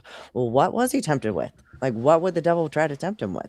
And so like, it's like, we think, oh, Jesus was nothing. It was like, no, he was still tempted. Like he had that happen to him. And it's like, you don't think of it. I think we look at it more abstractly instead of like, what would that actually look like? What would that be like? He's like human. If I were God and I wanted to manifest as a human, I wouldn't want to be fully God-like. I want to be more human-like, to have the experience to be more in tune with humanity. Because if I'm the Almighty God in Almighty God form, and I wanted to come down here, my form wouldn't mesh well with natural humanity, and they'll probably be scared the fuck out of me. I'll probably be scary as fuck. God knows, So that idea of manifesting as a particle of God itself into flesh, I feel like I would be more human than God-like, but still have God-like capabilities of bringing the dead to life and all that, turning wine and water into wine. And well, I think you've accomplished that, madam. So, because I think you are a God particle. So, thanks. But right. I thought it was so interesting. I was like, it's not like a bunch of Muslims turn into Mormons. And then I was thinking as Layla was talking and I was just like, circle 2-3 years from now and Layla's maybe, total you never Mormon. know, I'm full Mormon. It does get more interesting. Mormonism is hella, I think they're all so much about them. This is what I kind of think too. in a world, like if I were to just speak the language of like, if there were a devil, if there were like a hider of things, you wouldn't hide one amulet. You would shatter the amulet and you would hide pieces of it in everything. And you would tell each of those groups to be scared of all the other groups. And the only way I think to kind of gather all the pieces is to kind of not be scared, trust your tools of discernment. I do believe, because I was a person in life where I was not like my inner and whatever was like, you're not allowed to read Aleister Crowley. Like I really was not allowed to just grab it. It was something that probably in my 30s did I feel like, oh yeah, I'm ready for this. And the more I know, I was like, oh, I was not ready for that. It's like seeing some movies, like watching Southland Tales, and you're like, we were not ready for this. We were not ready for this yet. And so I don't know. I think they make everything since I've been alive. Water's become something we have to pay for, and air is something we have to pay for, and like just things that used to just be free when I was growing up, like cable TV used to just be, we had a metal stick on our house and we picked up the television. Like the phone, I used to not have to pay this whole extra separate bill for my phone. So you don't think they did that to your religion? That is the part I think is crazy. Like they almost have you, I was talking about this with people. Like, it doesn't matter about certain things that we think of. Like, I hear people talk about microtipping and this whole new, like, this is going to become this whole thing for YouTubers and content creators and Rumble, where you're just going to be able to microtip. And like that happened tonight. Somebody was so sweet. I'm so sorry. I don't remember your name now. It was Jenny Block. Jenny Block, shout out. Thank you, Jenny. I thought it was Jenny. Jenny like hooked us up. So like that kind of microtipping idea has been happening for a long time, but the kids underneath us, we used to just buy a video game, buy a CD, walk away with that thing. That was yours for the rest of your life. Buy a record, buy a tape, whatever your age is. You just bought the thing, you owned the thing. The generations under us are so used to buying the thing and constantly have to pay to upgrade the thing, download the thing, the software of the thing, one song at a time thing. And then it's just like the absurdity kind of. These damn kids. It is. No, it makes me sad for them. They're coming up in this microtipping world that they never own anything. Yeah. We get to like really own our things. You'll have things that if you used to have be able to own an app.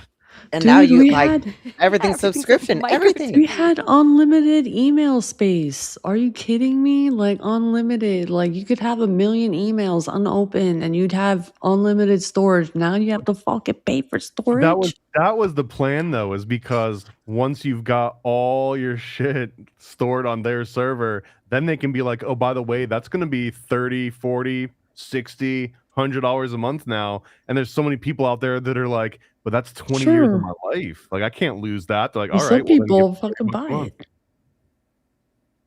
It's like, what? Well, then once you're on one cloud too, what are you going to move all your stuff over to a different cloud? Yeah. This is wild. Which is extra painful to consider that whatever you've got stored on the cloud, it's probably already in 1 million other clouds too. Like they've got it somewhere else. They've got their own copies of it. So they're just charging you to store it just to make money, but they're going to save it anyways. I love that. We have to do that as a regular. Hold on. Yeah. Let me do this. And let me do this. Wait, now it's not going to work. No, it's not going to work. It likes me small. I don't think it has Weird. anything to do with me. Now do it. Fresh. It's like my light. There we go. I just had to hold my hands right. You just had to hold your hands better. I did. You had to make fresh hands. Fresh hands. Dun, dun, dun, dun, dun, dun. Sorry, Brittany was going to be on the screen. Are there any update? Didn't she have something going on? Wasn't she popping off a week or two Oh my ago? gosh. I'm so glad you brought this up, Thomas. Who? I posted this in the middle of the night last night, like way too late. And I was just like, had to remember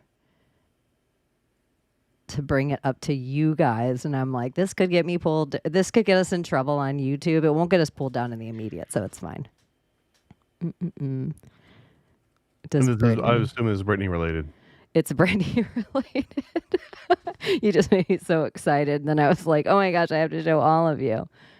Let me see. I know. She's headed back to Vegas. Is she? No, I doubt it. Oh my gosh, that would be so fun. Britney at the Sphere. And we're going. That would be dope. 100%.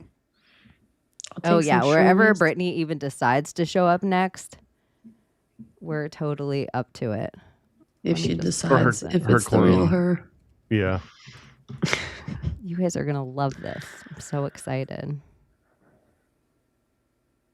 Oh my gosh, please let me be able to find it easy. Britney's mom, you guys, released a song, and it had. I think for everything I can find, I think it's real. Her mother? Is it really her mom? Yes, it's Lynn Spears. I felt like I was having a fever dream because it was so late, and then I just fell right asleep. And then, oh my gosh, yes. No wonder I couldn't find it. I thought I had it under "This Cannot Be Real," and I do, but here. Oh, please let it download. This is hilarious. I can't believe this. No way. I can't wait to show you. What did she sing about? You're going to look at this. Look how I wrote cannot. This That's cannot. Alice Cooper. That's her mother? Come on, Dude, video. Rocky Horror Picture Show. That looked like a man. Yeah. She looked like a man. Curry. Yeah. What in the world? Am I about to lose my internet or She something? looked like a man. Or is X just offline? I have to go find it again now. You're crazy. Is she actually coming out onto the scene with an album, or is this just a social media clip? I don't know, but it's weird because I feel like yesterday I saw something about Jamie Lynn Spears' daughter and something with the entertainment too. I don't know what's going on with my X. Holly Weird. Okay, here it comes. Yay. Holly Weird. Legacies. You guys can talk amongst yourselves for a Whatever minute. happened with the theory that what was it? Dan Schneider was like the father of. Yeah, that's not a theory. That's truth. Okay, well, their daughter is like teenager or grown now, and she was like, I don't know, there was something about her. Did they ever disclose who the dad was? I don't think they ever went to Maury Povich, so I mean, It's So it Dan could be Dan Schneider's Schneider. for sure. it could be. Thomas, you are not the father. Oh my gosh, I have it somewhere else. Okay, here, wait, pause. You guys got to see all the juiciness of it. I'm so excited. I was like, don't do this to me. I was like, don't try to beat me. My ADD will fixate on this, and I will make sure that everybody gets to see this. And it's so awful, but I just think everything about it. I'm like, oh, Why does she have an accent? I don't know. I don't know any of it. Is that really? Is That's that legit really her mom? That's Lynn Spears. Let's see. Here, wait. Lynn It sounds like the Spears. kind of song you'd hear one of the housewives making. They're like, "Oh, I'm working on an album." It's like, "Sure you are," and that's what they come out with. Like Tyra Banks. Do you She think- did the whole thing. Do you think it's weird when it doesn't look like her mom, but the picture that they have of her mom is like from so long ago that could totally be her mom now, but I don't know. I'll pull it up. Let me see from now. I don't think I've ever heard in my lifetime someone use the word disco unless they were like making fun of an older era, right? Like disco is not even really a relevant term anymore. It hasn't been for a full generation or two. Yeah. Maybe it's totally not. Well, Look at her. actually, could be. She kind of looks like, or I don't Brittany kind know. of looks like her younger self. Let me blow it up for everyone. What are we looking at? This is the new. This is the old. Could be. That's now. recent. Yeah. I don't know. She does seem like the type of mom to do that. Yeah. It's a type of mom. Sorry to make you guys run through that in an hour and a half into SSGG. Well, Anything goes. Yeah, that was my fever dream last night. That I'm like, is this Brittany's mom? This cannot What's be up real. with this In-N-Out burger bullshit? I have no idea. You tell. I put I it on can't the tell. thumbnail specifically, so you would go into it tonight. Oh, I don't know what to like talk about. It's just like it's like a code, like almost like the whole FBI child code and Epstein files and the Podesta emails and like the hot dogs in the White House with Obama, that whole idea. It's similar to that. I mean, I posted about it, but it's like it's code for something. Like Ghislaine Maxwell sitting Yeah. outside of In-N-Out Burger, like that's a code for something. What is it a code for? Oh, like I'm in and I'll be out. Is that the code? Like, I don't know. But they talk about it all the time. And we need to do a deep dive on that. The one I post is called, well, that one's one of them. And then one of them is called The Last Meals. It's like underneath that post. Okay, I'll play this one, then I'll play that one. Mm-hmm. In-N-Out Burger, you have to speak a special language. You got to say, give me a 4x4 animal style. You got to speak a special language. You know what I'm talking about. I cannot go there because I don't know how to order. I've tried to. People say, "What do you want?" I think in between years 3 and 4, you'll probably be able to figure that out. Since 2009, about 2013, I'll you'll finally be able get to the go language there. down. Give me this going to buy me a 4x4 animal style. Protein burger with. You can say that protein burger with. Did you get the onions? So it's magical there. Oh, not only that, it also solves every problem. Because sometimes That's just like, okay, all this talk about whatever burger. It's Tom Hanks as well. But the other one goes into further. Yeah, there you go. So many celebrities picking In-N-Out Burger for their last meal. Seriously, what's up with In-N-Out Burger? Eating my In-N-Out Burger and my hot fudge sundae. That's what I want to do. I'm pregnant and I have 9 months to own it. You really think I'm going to be on an Egyptian plane while I'm wanting to be with my In-N-Out Burger and my chocolate milkshake? No. I need you to understand that food is being used for code words. A coincidence that Ghislaine Maxwell also referenced going to In-N-Out Burger after Epstein passed. What book do you think she's reading? The Book of Honor. Covert Lives and Classified Deaths at the CIA. These are the Clinton Podesta emails. Here's one related to Taylor Swift. Are we out of the woods? Someone asks. They're talking about a great trip to In-N-Out Burger. The Slave to Nothing Foundation's mission is to free people from being enslaved to any person or substance. We fulfill our mission by contributing financially to organizations that align with our causes and actively provide services in communities served by In-N-Out Burger. Instead of pasta and wonderful sauces, it was a lovely, tempting assortment of cheeses. Yummy. I'm awaiting the return of my children and grandchildren from their holiday travels so that we can demolish them. The children? Do you think I'll do better playing dominoes on cheese than on pasta? What the fuck does that mean? As John said, it doesn't get any better than this. And do you want to see what the attachment is on this email? This is the attachment to the email.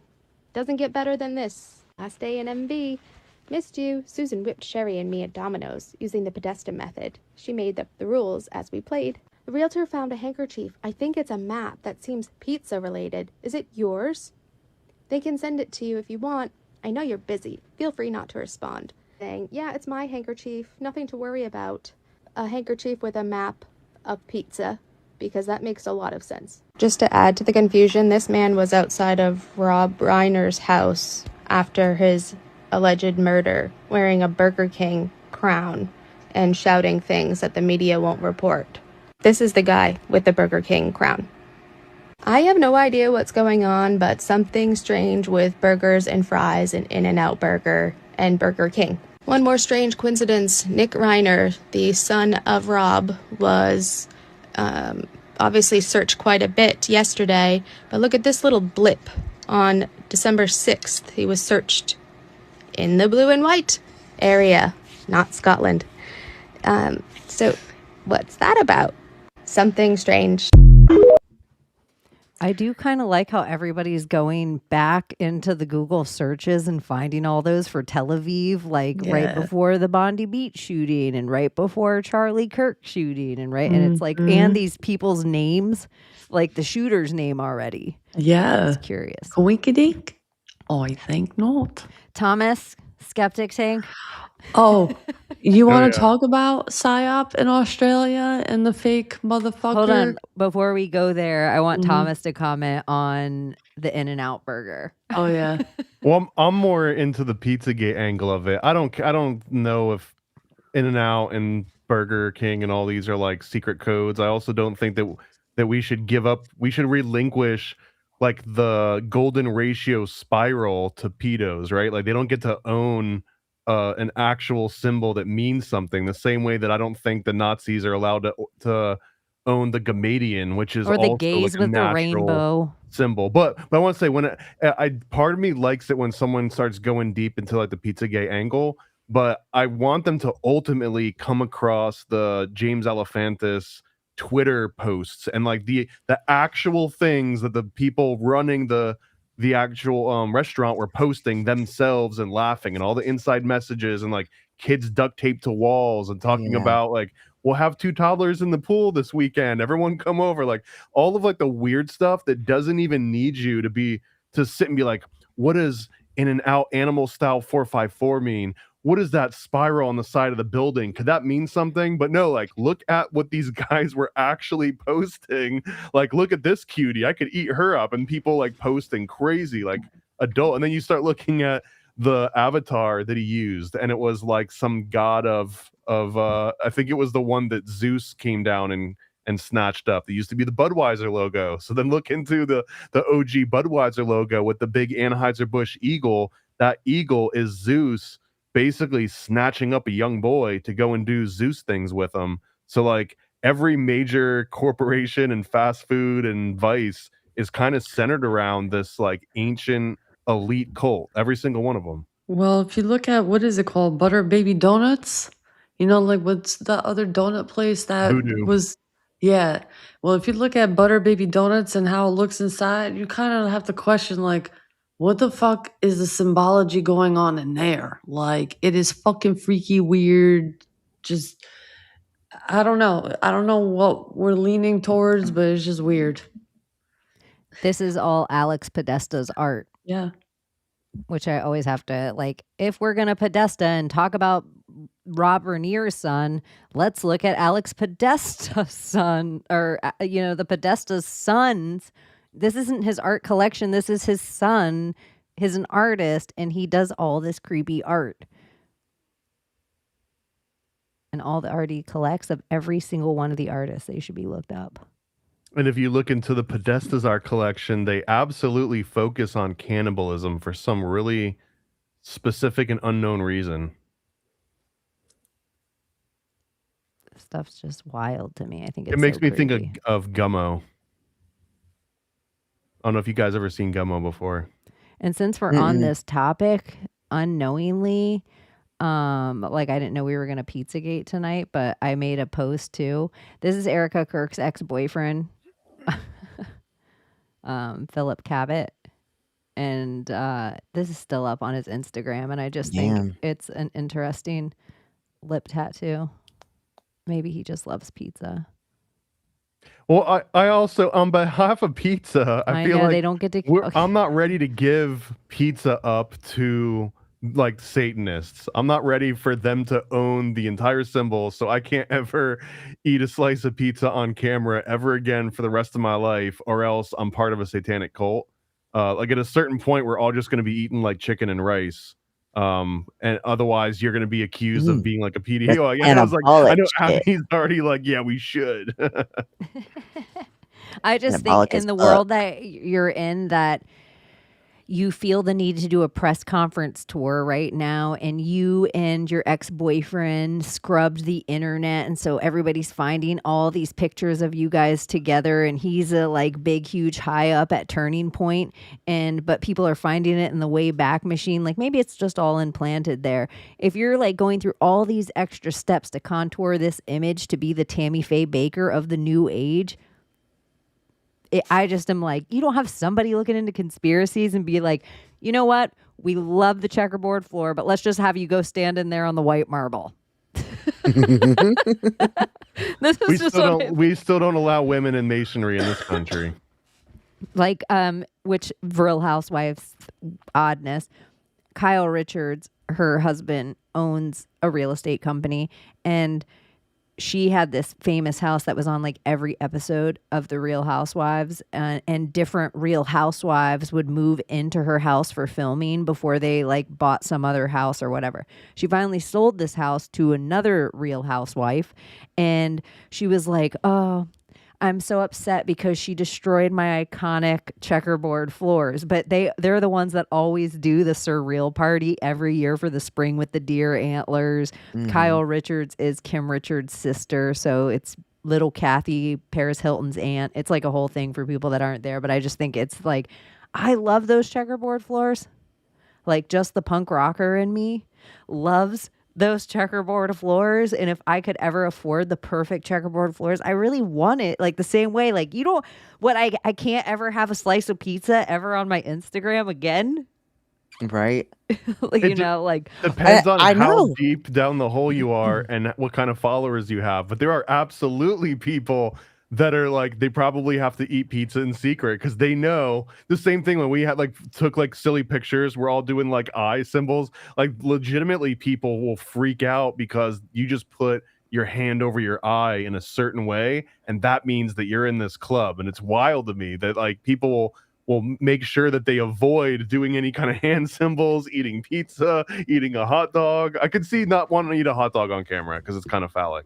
You don't want to shove the glizzy in your mouth. And I'm like, I'm guilty of it too. I just saw somebody's Instagram profile, and in the profile it said, I saw pineapple on a pizza. So immediately I'm like, swinger and fucking like, whatever. But he said, pineapple belongs on pizza. You're not going to change my mind. And I was like, immediately I'm like, oh, he's like flaunting being a pedophile and a fucking swinger or some shit. And like, really, like, he just, people have an opinion about pineapple and pizza, and he was just expressing. He's not down the QAnon rabbit hole. Yeah, he has no idea that he just outed himself.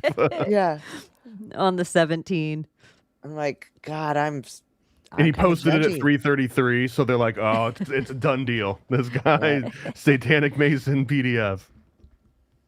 But then on the other hand, with everything going on, like any politician, honestly, any celebrity, anything, I don't understand why they don't sometimes lean into conspiracies more just for the plot. Like if I'm Trump, let's say I'm running his cabinet, I'd be like, sir, today we're going to need you to post at 9:02 and it's going to make the QAnon kids go crazy.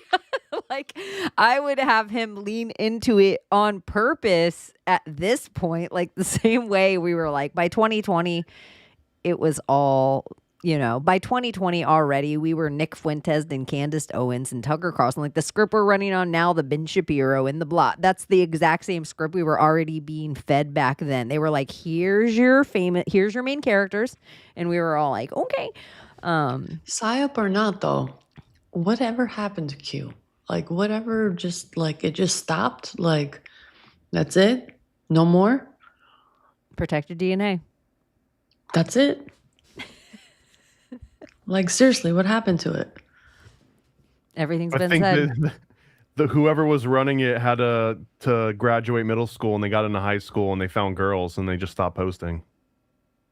Elon bought X. I don't know about that, because some of the shit was a little too on the nail. Some of the pictures I think that have come out, I feel like were in Q drops. Like where people are like, these are from the Epstein files. I think some of the shit was just Q drops. Q to me was like a Nostradamus thing though. Like Nostradamus got way more wrong than he got right. but people just cite all the things that he got right. I remember, I always thought it was funny. There were so many TikTok posts. It was like, TikTok, Hillary Clinton, you're going to jail. TikTok, you know what I mean? Like all these people. And then depending on how far down that QAnon rabbit hole go, there's some hardcore QAnoners that are like, she did go to jail. She went to a military tribunal and they shot her. She's dead now. And along with everyone else that we ever said was going to see justice, they all saw justice, and now you're just seeing clones, and everyone else knows that they took them out in Guantanamo at a black ops site, and now like Q's keeping them in line. And it's like, I don't know if I'm ready to go all the way out. Where like, we go, yeah, they definitely.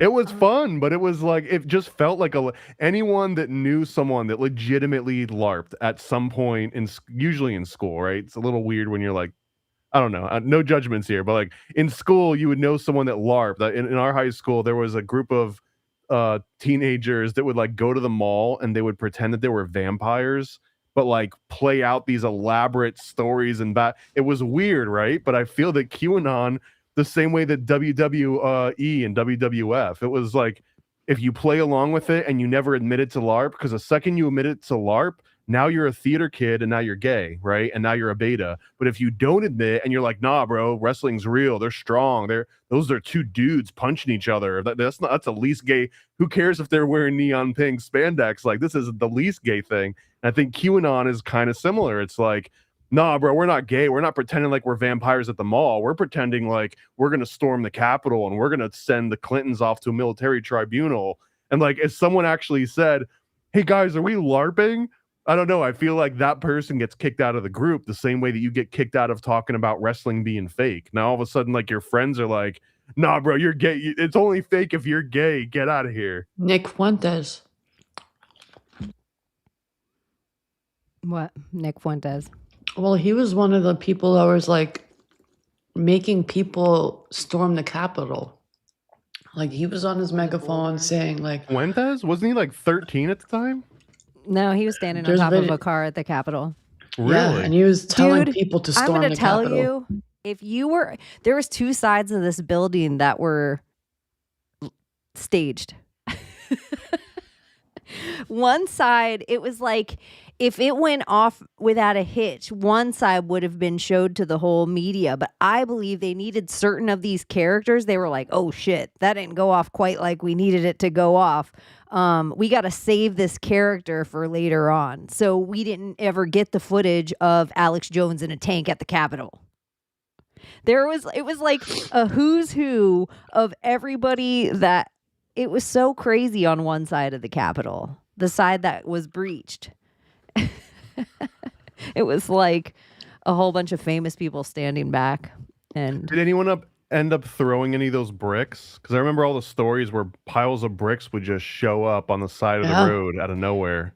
I will honestly tell you, on the side I was on, which was the side that all the scaffolding was set up, so it looked like monkeys hanging on it. And I'm telling you, this, the craziest part is you could have just walked upstairs, but I did feel like you had to look away. I just fit the part. I just happened to look like they were like, there's no way this Ellen bitch is MAGA. Go inside, Antifa. It was like Antifa dressed up like patriots to pull off this thing. And so it was just, there was somebody at one point banging on glass with a stick. And then there were other, like, all the people were like, hey, don't do that. Like, there was more of those people where at one point, like, a cop got pushed into the crowd and the people, like, body surfed him back to the cops. Like, there was more, like, people that they were like, hey, we're not here to break things and break the law.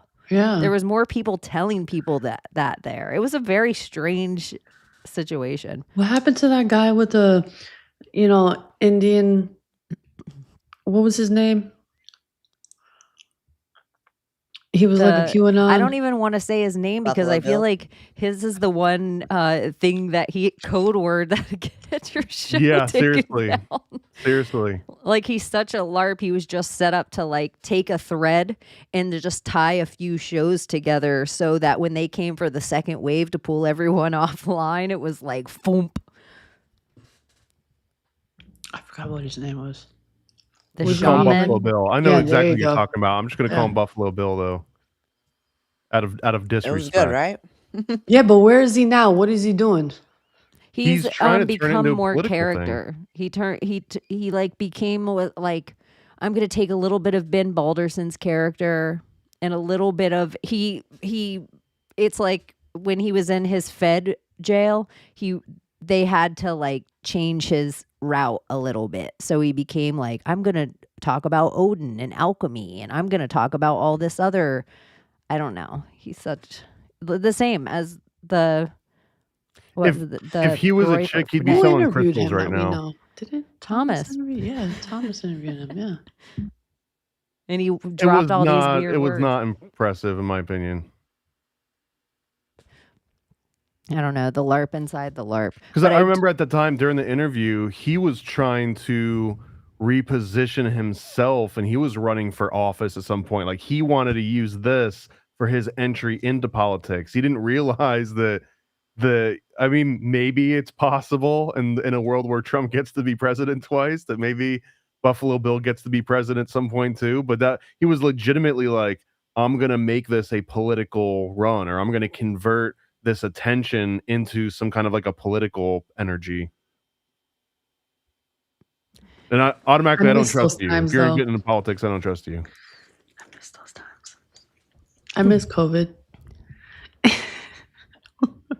Like I miss those times. We had so much fun. because there was something, I think a big, huge thing on the internet for the anonymity of it all.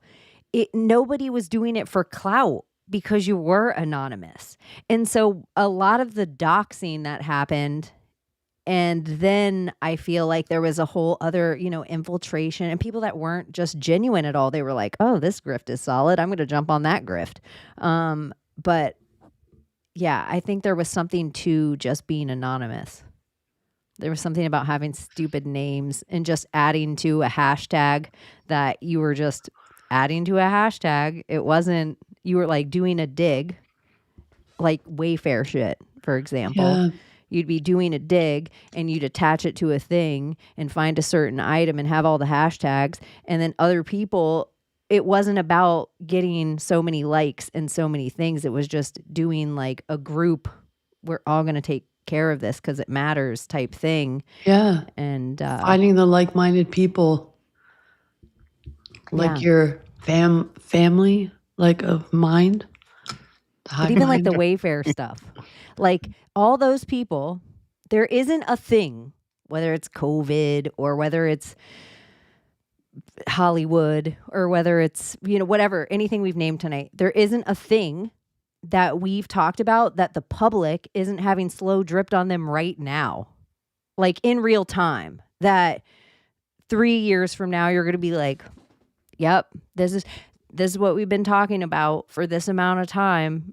So in a way, you can love it or not, but we are the news now.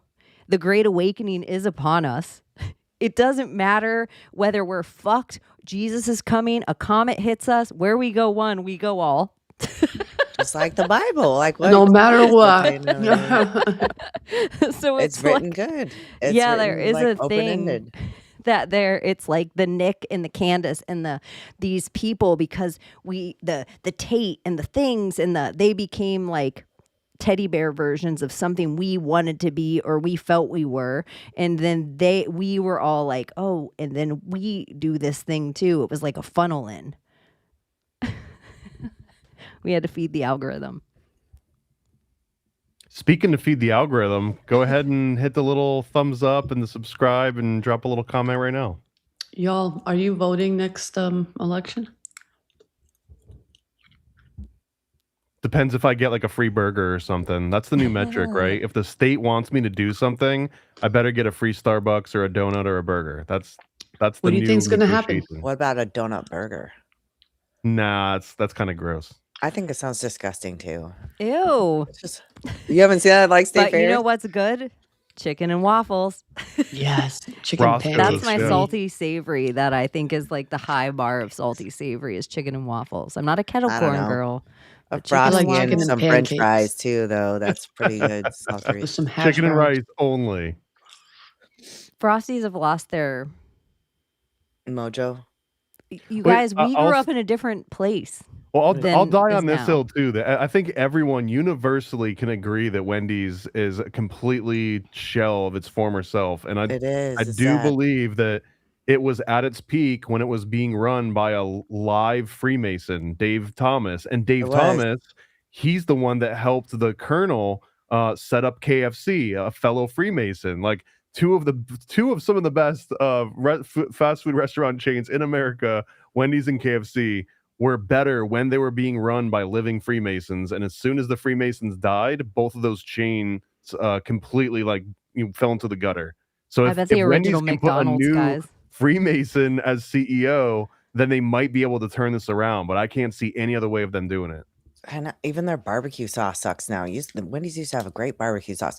But here's the thing. You just totally we just did a full circle right there because we were talking about the religions and the fast food analogy. And then Well, now but I'm we saying we need to get religion, like regular, like normal religions, out of fast food and occult religions back into it. And I feel Yeah. the same way Yeah. about movies and Disney. Like Disney, I would say right now you can make a strong argument. Yeah, whatever, Satanism, and it's like valuing the self, and everyone is going to be like a narcissist. Sure, that's Satanism.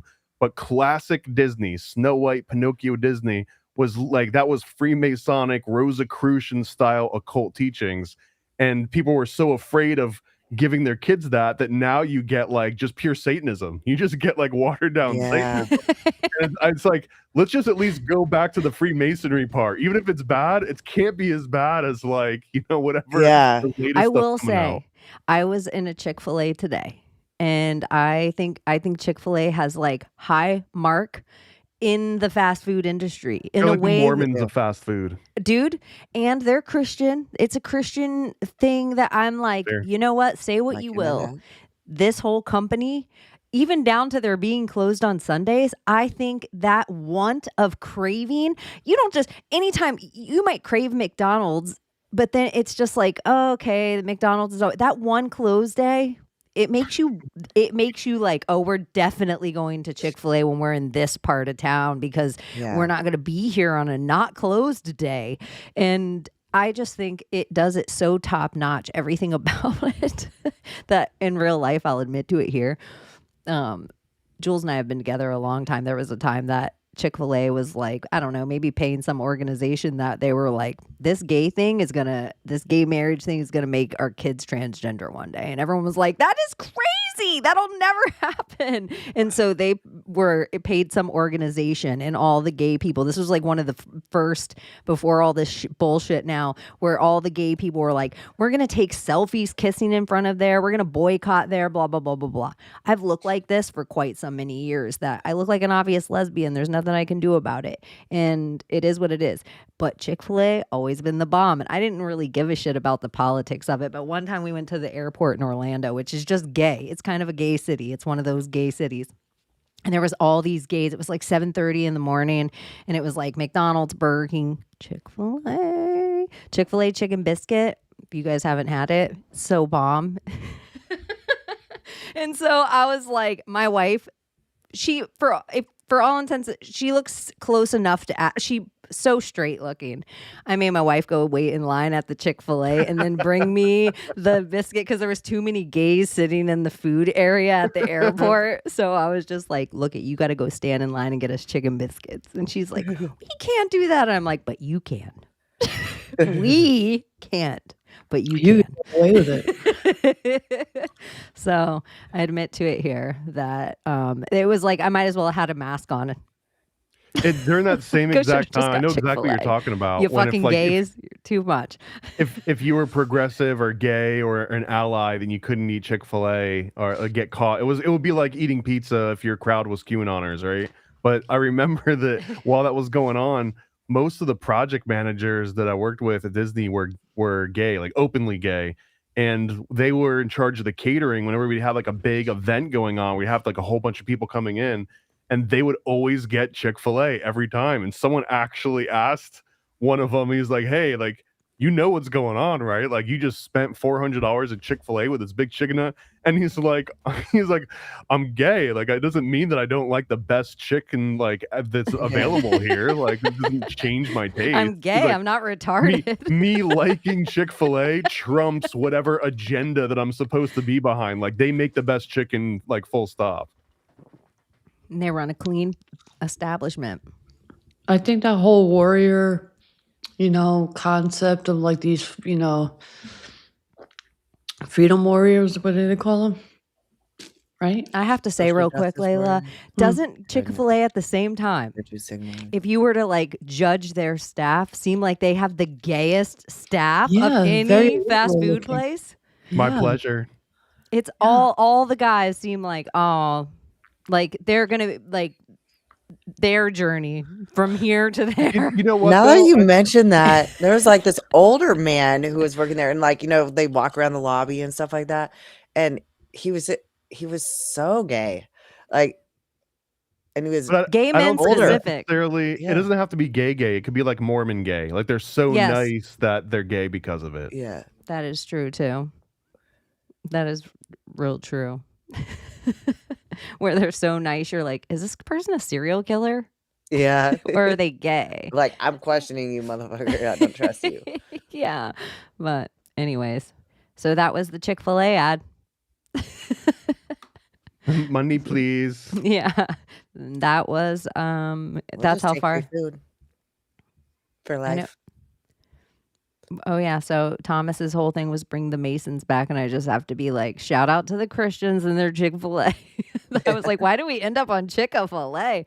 But weirdly, In-N-Out Burger is another Christian restaurant that makes a bomb ass shit, and then they got the John 3:16 under their cup.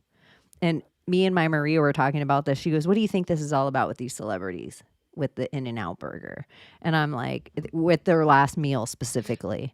And I'm like, maybe John 3:16. Maybe that's their hope, is that they're allowed to eat people and worship these lowercase gods and do this dark arts.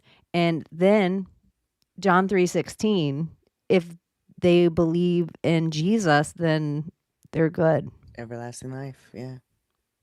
And so I think that's like an interesting concept of like, oh, Ted Bundy goes to the same heaven you go to. That is all. It's so a weird crazy. concept. I know. That is a weird concept, but it's possible. It is. That's where I always appreciate talking to Ben Balderson, where he's like, in heathen world, like that doesn't happen. You aren't allowed to be a fuck your whole life, and then at the end, it like. It's fine. And I'm like, I kind of appreciate that. Yeah. Sometimes I feel like I was a heathen in a past life. Yeah. What if in our the humanity, it inverse makes is no true? sense. What if like no matter how good you are, everybody goes to hell? Yeah, there's no such thing. Well, it goes back to the thing of, or the idea of like what love is, People do a lot of crazy shit for love. Like not like when they're in love, but like I love cooking, so I will be a chef, and like I love doing it. It's my passion. And then you have people who like, oh, I love killing, and it brings them pure joy. Like, oh, die happy. So if you're doing the thing that makes you happy, you're still going to heaven? It's like the way you leave is what you experience. So if you die in your head, like in a miserable state, so apparently you're going to see the dark end of, Then I hope I die mid-orgasm. That'd be great. But that's like an idea that they have out there. Like, leave happy. Like, don't like leave this earth like miserable and angry, Like, be settled. Like, be happy within your heart. So, I don't know. And it can be purely orgasmic. Mm-hmm. The orgasm comment totally made me lose my train of thought. Sorry.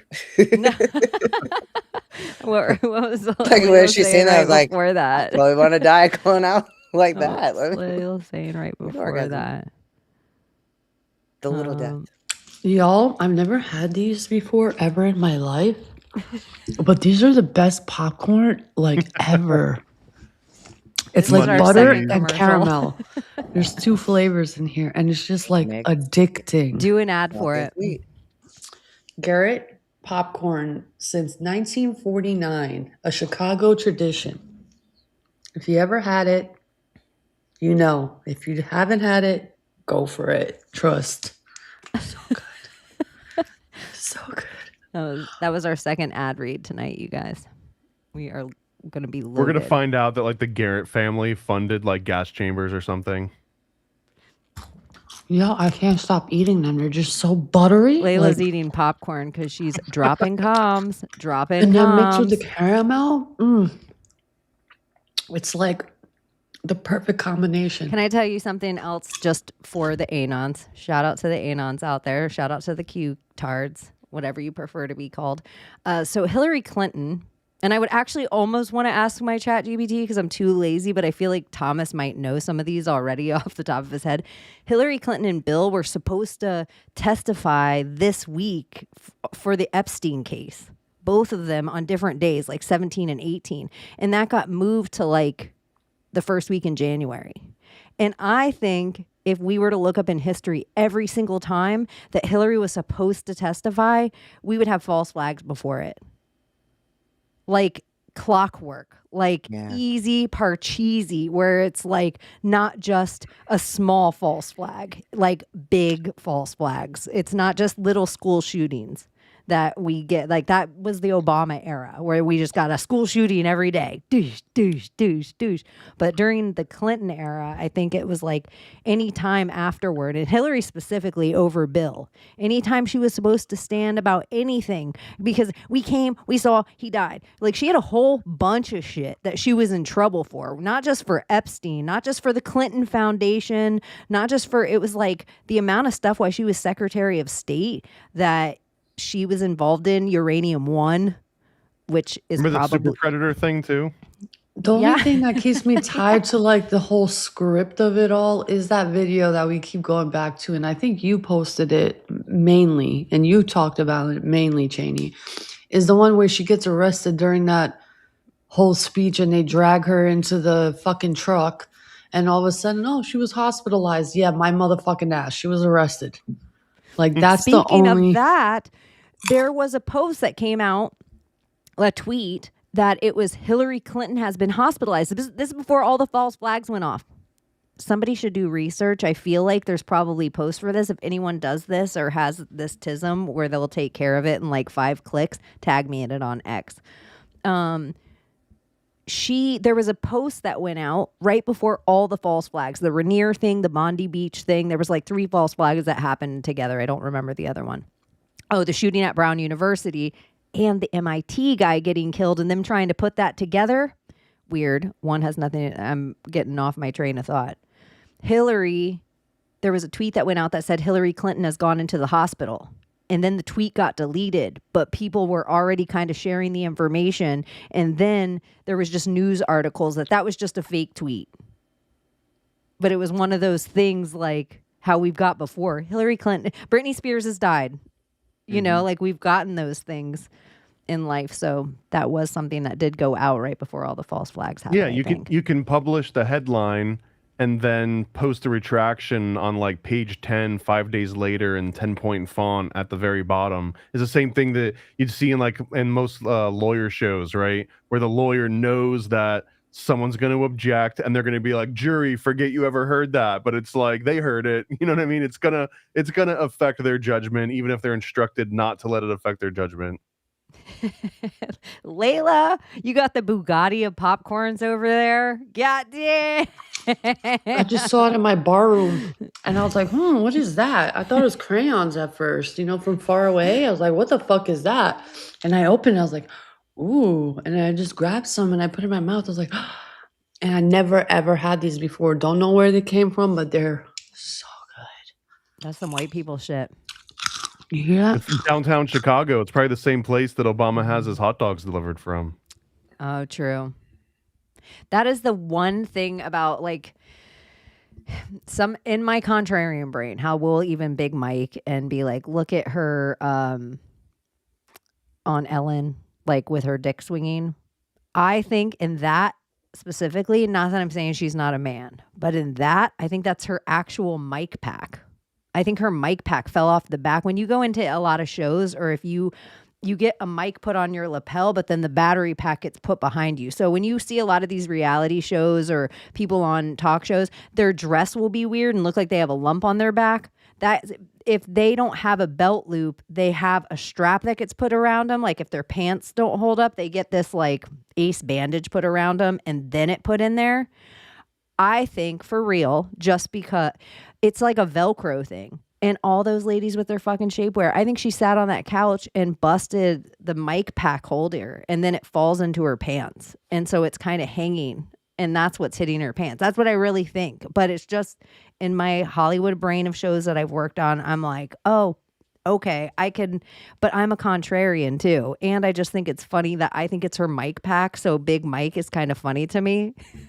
Yeah. And I don't think every one of them is that though. I just think that one isn't the one. Like if I were to bring it to court and be like, yeah, on it, exhibit A. That's not the I don't first even one think I'm that's going the best with. one. Yeah. I don't think it's the best one. There's so many others where you're just like, what the fuck? The things that keep me reeled in.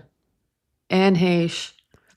That video of Hillary Clinton, Aaron Carter, like Brittany Murphy, like these people that were just killed off or like whatever Do you happened think Paul to them. Walker is JD Vance?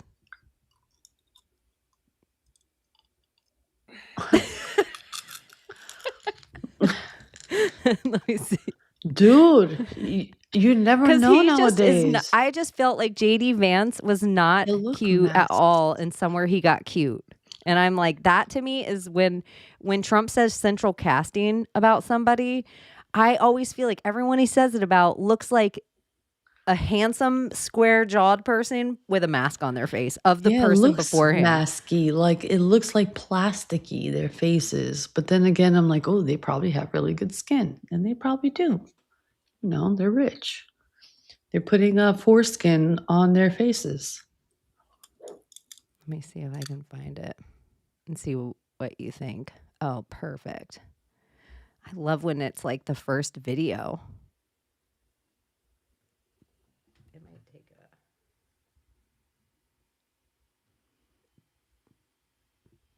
Let's see if it'll play. I don't know why it's being weird.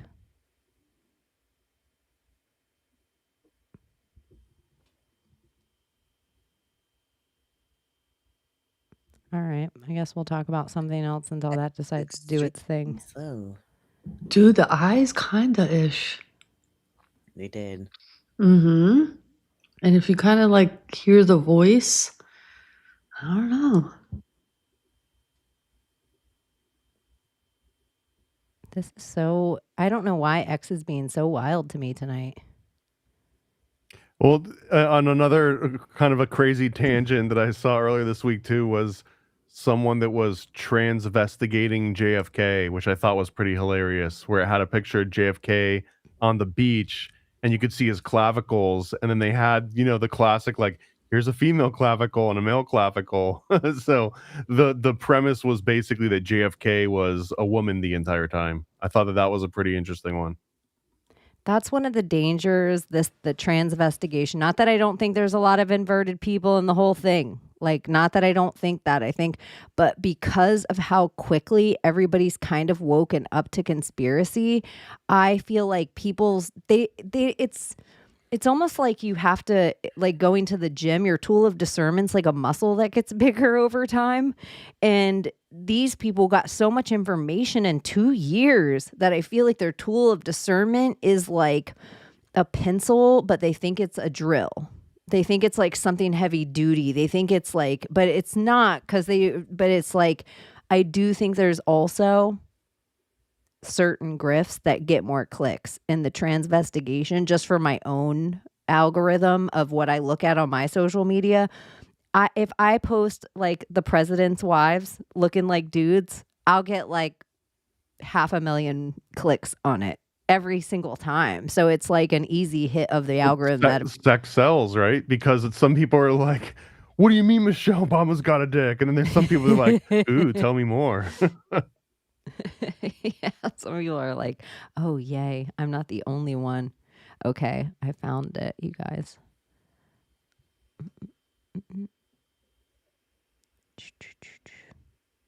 I forgot where you're even pulling up again. I know, it's going to be so exciting. Oh, that's right. Let's see what you think.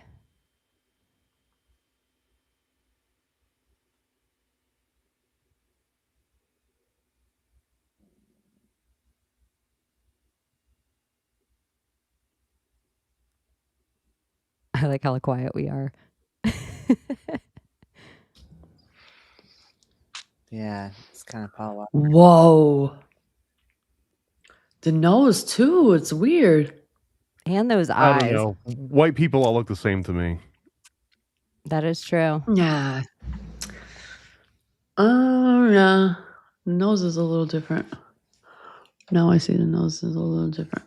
That's a young Paul Walker. Anyway, I thought that was like a interesting. Where anytime there's a new one that I haven't heard before, I'm like, kudos, kudos. Fair enough. Like you with the JFK, where you're like, oh, we're investigating JFK now. You're like, okay, fair play to you. It's annoying when they're like pointing out like skinny women's voice boxes. You know, like I have a skinny voice box, so you can and they'll see say, like my Adam's throat. apple. Yeah. Yeah, and I was like, oh look, she has an Adam's apple. Like, yo, look, you're fucking retarded. Like, no, that's not how it works. And I think all people have Adam's apples. Isn't that like science? And some are more protruded, more, you know. Just men have Adam's apples. But a lot of ladies, like you're saying, if you're thin, and some ladies have different size necks, and some ladies have different size clavicles, and I always want to say more stuff, but because of my avatar, it is not the can of worms I ever have the energy to lose myself for online. Because people automatically are like, of course you'd say that. And I'm just like, no, because some people, I feel like it takes away the legitimacy of the reality of it being real when it just becomes every single person. Like, so it's just a protrusion of cartilage. Some have more cartilage than the others. That's all it is.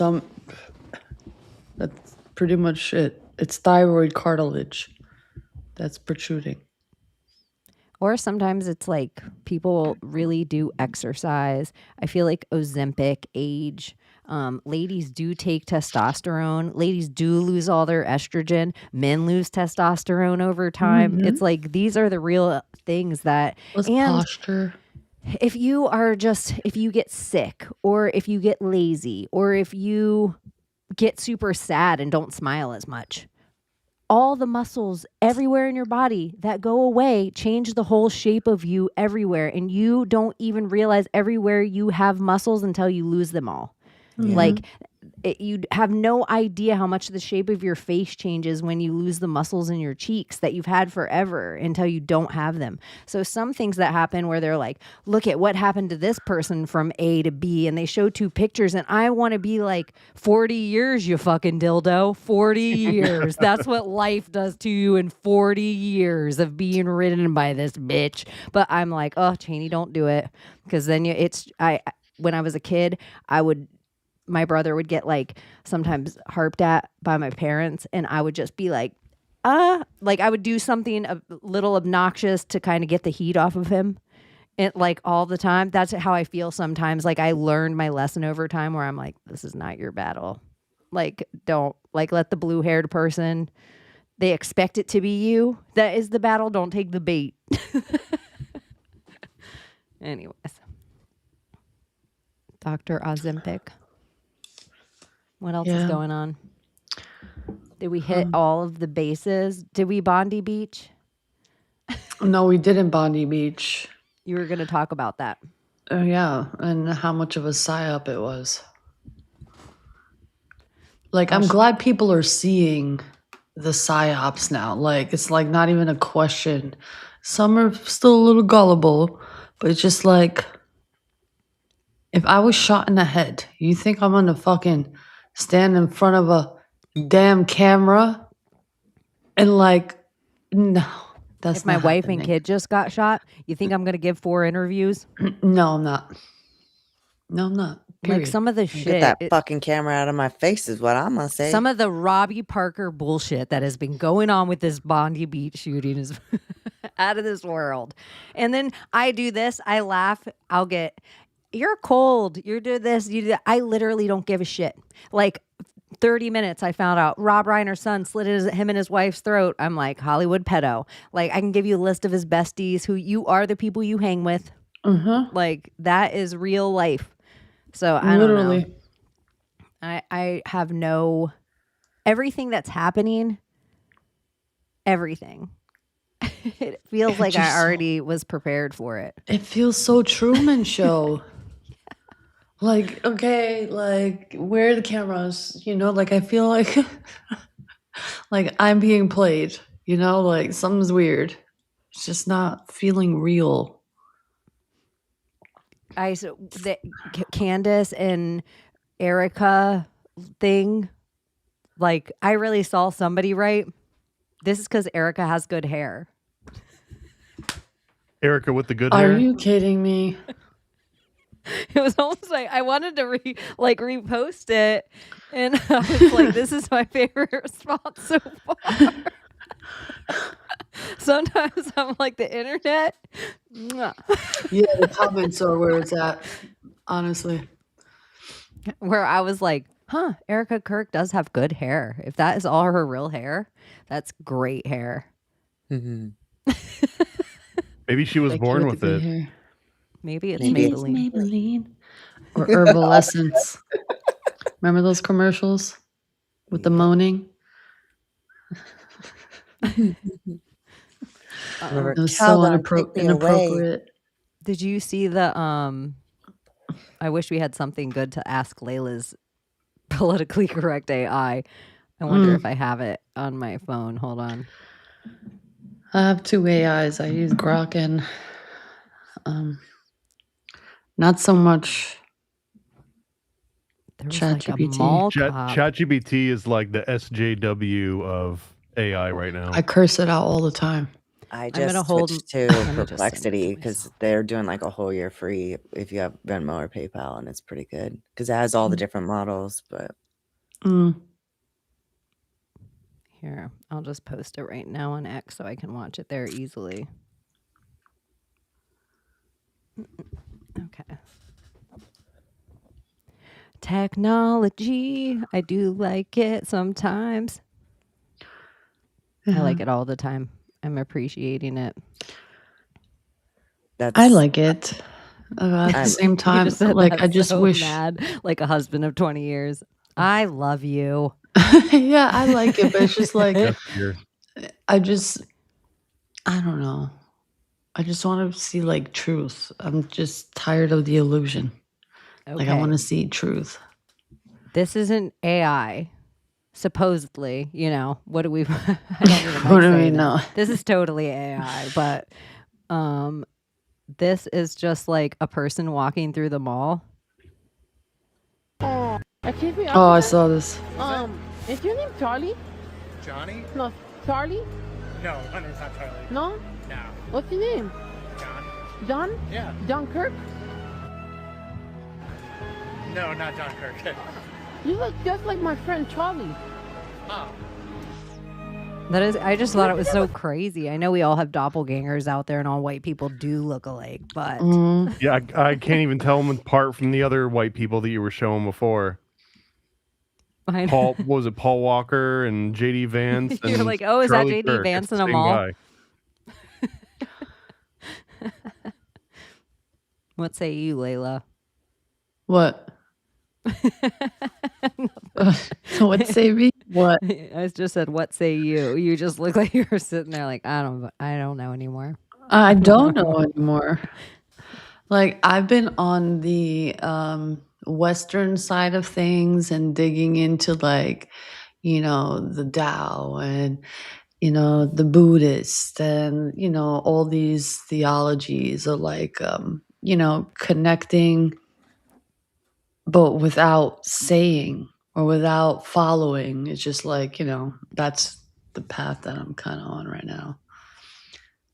Dreaming of the void. Good. Well, I was making wormholes in my dream the other night, so Nice. yeah. One thing, not to be like, when I was your age, but when I was your age, I kind of like one of the things that really, it took me so many years to really feel like, oh, that didn't energetically affect me. Like, not just this stuff online, stuff with my mom, stuff with work, where I'm like, I just said that and I don't feel guilt about it. Like, oh, like when I was your age, I observed and I didn't become. I started to observe situations a lot more and not take them so personally of like, oof, Thomas needs to eat some food this morning. Somebody's hangry. I would say that in my brain instead of like somewhere evoking energy from him because he was already away. Yeah. Of like, so it was sometimes I feel like in our own, whatever our own bullshit is that we're going through, it's like we want our instrument strummed but it can only be strummed by somebody else's instrument. So we're like looking for that, like we're energy vampires to other people sometimes. God, And I think the know. older I got better at like not getting spiraled into people's thing or being able to like observe them where they are. And I don't know, but it like, not that I've mastered it by any means, but the biggest one for me was when I was working at Disney on actual property, and I lived downtown Orlando. And anyone like trying to go from downtown Orlando to Disney, there and back every single day, 5 days a week for like almost a decade, right? There were some days when I'm in traffic 2 hours there and 2 hours back, so Yeah. it's rough. And some days I would show up, and it's like, I didn't have anything to be really mad at, but like I'd be white knuckled just because of the traffic, and like not necessarily to the point of road rage and like swerving, but just getting really like pissed off and in a bad mood from it. And I had to just mentally figure out a way, like, okay, like these people are like cars are affecting my mood and my emotions. How do I like snap out of that? And I just mentally would always be like, and this might be morbid a little bit, but it was like, I'm following all of my family members to a funeral, and that's why they're driving like assholes, because like someone just died, and that guy that just almost swerved into my lane, that's my uncle, and the person in front of me that keeps like hitting the brakes, maybe that's grandpa or something. So like it took a switch. Instead of being like, this asshole, like what an asshole, now I'm gonna be aggressive. It's like, there's grandpa acting like grandpa again. And just being able to like, once I did it actively, after a while, then it went away. I don't have to like sit here and like play like LARP that anymore. But it was that same thing where I was like, oh wow, I just drove to work and it was horrible traffic, and I'm not like even in a bad mood about it because I had like trained myself with like a different way to approach it. Yeah. And I know I can relate to that because I live in Southern California. So like 12 miles on I-5 was 2 hours. And it was super freaking stressful. Not because it's like, just because it just pisses you off, you have to be there pretty much. But those Eastern ideas, I know what you're saying, Layla. It was like I almost had to, it was like my philosophy. I didn't have this piece of the pie. In all my philosophies I had kind of like practiced in life, I didn't have this like practice of detachment in ways that I don't think it's like a lot of Christianity is outside of you in ways. It's like helping others and helping, like if somebody asks for your shirt, you give your jacket as well. And sometimes I really do think in the world, for you to be a better version of that, you have to kind of Eastern philosophy yourself, where you need to go in and build up everything very strong. So like, it's almost, I always like akin everything to like, we're all little lifeguards on a beach. You just have to like build up your muscles because you want to be able to grab people sometimes when they can't swim. But sometimes I just feel like all of us get so down slowly by like work, not being, paycheck to paycheck, sicknesses and deaths and our families and it's like these layers of things that I think we like the practice of it is a practice. Yeah. And I think you need kind of both. Especially like what I see now, like with myself, with relationships from being single so long. And I made a post, like a story about this. It's just like I see like the facade, like first off, like how people can't keep their word in general. Like for me, it's just like, how are people even in relationships and just go into it like in full trust? Like I used to do that. I used to be that person. And I can't believe I was that person. I've reached a state in my life where I'm just like, I don't need to play in that. And I don't need to like let myself down when I have myself, unless of course there's like a person out there who's on the same wavelength, who understands life how I understand it, and who isn't attached to all these like false dreams and false goals and false ideas and aspirations for what the ego. Like, what is the real main purpose here? And that's like for me, it's for myself and like how to detach and like if there's nothing after this, I'll be okay with there not being nothing after this. I don't have to always look, oh, maybe I'll go to heaven, maybe I'll go to hell, maybe I'll go to absolute nothing. And I want to be okay with that. Nothing sounds not bad to me. Yeah. my worst fear isn't even hell. It's that like you go to the back of the line and you have to wait 100,000 years Oh again my before you God. get to go on the ride. You're on a Yeah, Stairmaster and you that'd have be to torture. hear, like the deserts miss the rain and I miss you. Yeah, that's it. For eternity on a Stairmaster. Very Promethean. You have to hang. Yeah, totally. Like back to chaos again. You just have to like you're gonna be chained to a wall for eternity and have your With the birds plucking your fucking eyes out. you get to feel it all. But for real, guys, it's scary being in this kind of like place where you're so like non-dependent on like trying to find that thing. It's like it's not even a lust thing anymore. It's not like a sexual I need to get laid or kind of it's none of that. It's like it's like something so deep. Like you get a pull. You're a in your- Pisces too, aren't you? Yeah. Your Neptune is like your Neptune and Saturn, and whatever for the astrology people, whatever. Your planets are actually those two specifically. There's like 4 signs that they are going to affect the most, and those are like I don't know this. There's people that are way more better at this, way more better than I. But it is like a 14-year cycle for those big planets. So like you're actually in this huge phase of it's like Pisces, Sagittarius, Aries, and one other one, I think. You're in this huge like new skin. Like you're 7-year. You know where they say every 7 years? Well, Neptune is an every 14-year planet. So Whoa. Whoa, that was some fire. that was weird. That was some fire happening. When you talk about Neptune. I know. That is so crazy. It was like you lost signal. Death like flicking the off switch. How interesting. Weird. Okay, good. The chat came back up too. It was like doing a circle. Okay. We're on air, thank God. Yeah, you guys are here still. Yeah. Whew. Whew. I was like, did I just get electrocuted? What just happened? Because my lights flickered too. Like everything in my house went bink. Is it windy by you? Brown out. No, it looks dead still. Like, oh, did you guys see that in Wyoming? Was it Wyoming, that blizzard, and how fucking crazy the winds were? Over 100-mile-per-hour winds. No. It was crazy. They had like a crazy freaking windy ass blizzard. Like took out electricity, like killed a lot of animals because they weren't expecting it to be that like, you know, fucking 100-mile-per-hour winds. That's fucking wild. With that's snow. what they're having, a snowpocalypse or something. And then a huge freeze after that. Like temperatures are gonna drop. Not in Florida. We have 70-degree weather. Hey. I like how when Layla says certain things, her light turns on behind her. Ding.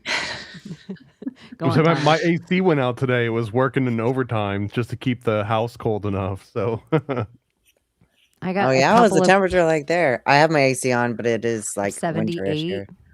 Yeah, it was like low 80s here today. We It was had like winter today 70. too. Yeah, Around I have some 70. cute winter clothes that I want to rock, and I'm like, come on. No, Can don't we wish just get like a 55-degree night so I can wear my IKEA outfit? 55 Someone for just you is joined the like Golden 30 Shit for me. Club? That is true. I saw you in a jacket on. I like was watching your stories. It was cold. Which follow Godpill Angel on IG for her stories. Yeah, I talk a lot. Yeah, I need to spend time on I'm not getting in trouble as much on IG. Like, sorry if you've followed me on IG for a while and you're like, what is some of this content? That's what I have to do sometimes so I don't get in trouble. Like some of the videos I have to you have to fill up some things so you can put other stuff so you don't get kicked off the algorithm. So it's like, but I would like to go live on there sometimes. Yeah, so do I. We all four can go on at the same time. That'd be fun. Mm-hmm. Oh yeah, and just so you guys know, the longest member is Riggs. You'll never be able to beat him. But Ooh, if you Riggs. become a Golden Shit Club member, we need to start doing something just for hangouts for Golden. I always forget about it. Yeah. I didn't even know that was a thing. Some and people I don't even looked know at what it the hell tonight. it's I was like, about. what? And I like saw all the different tiers tonight. I thought that was just new.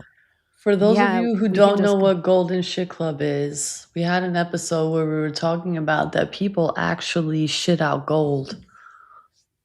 Well, And because your trash and your poo shouldn't like in the mafia days, you didn't let anyone take your you'd look through somebody's trash to find out everything about them.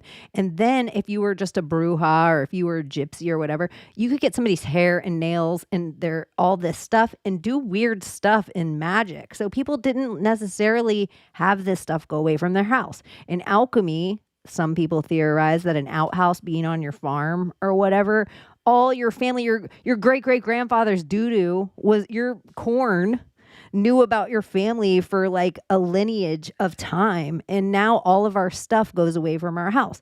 We were talking about this one day and Layla was like, I don't know. I'll let you tell this part because I just think it's yeah, I was like, I wonder if we shit out gold. And I just Googled it, and apparently we do.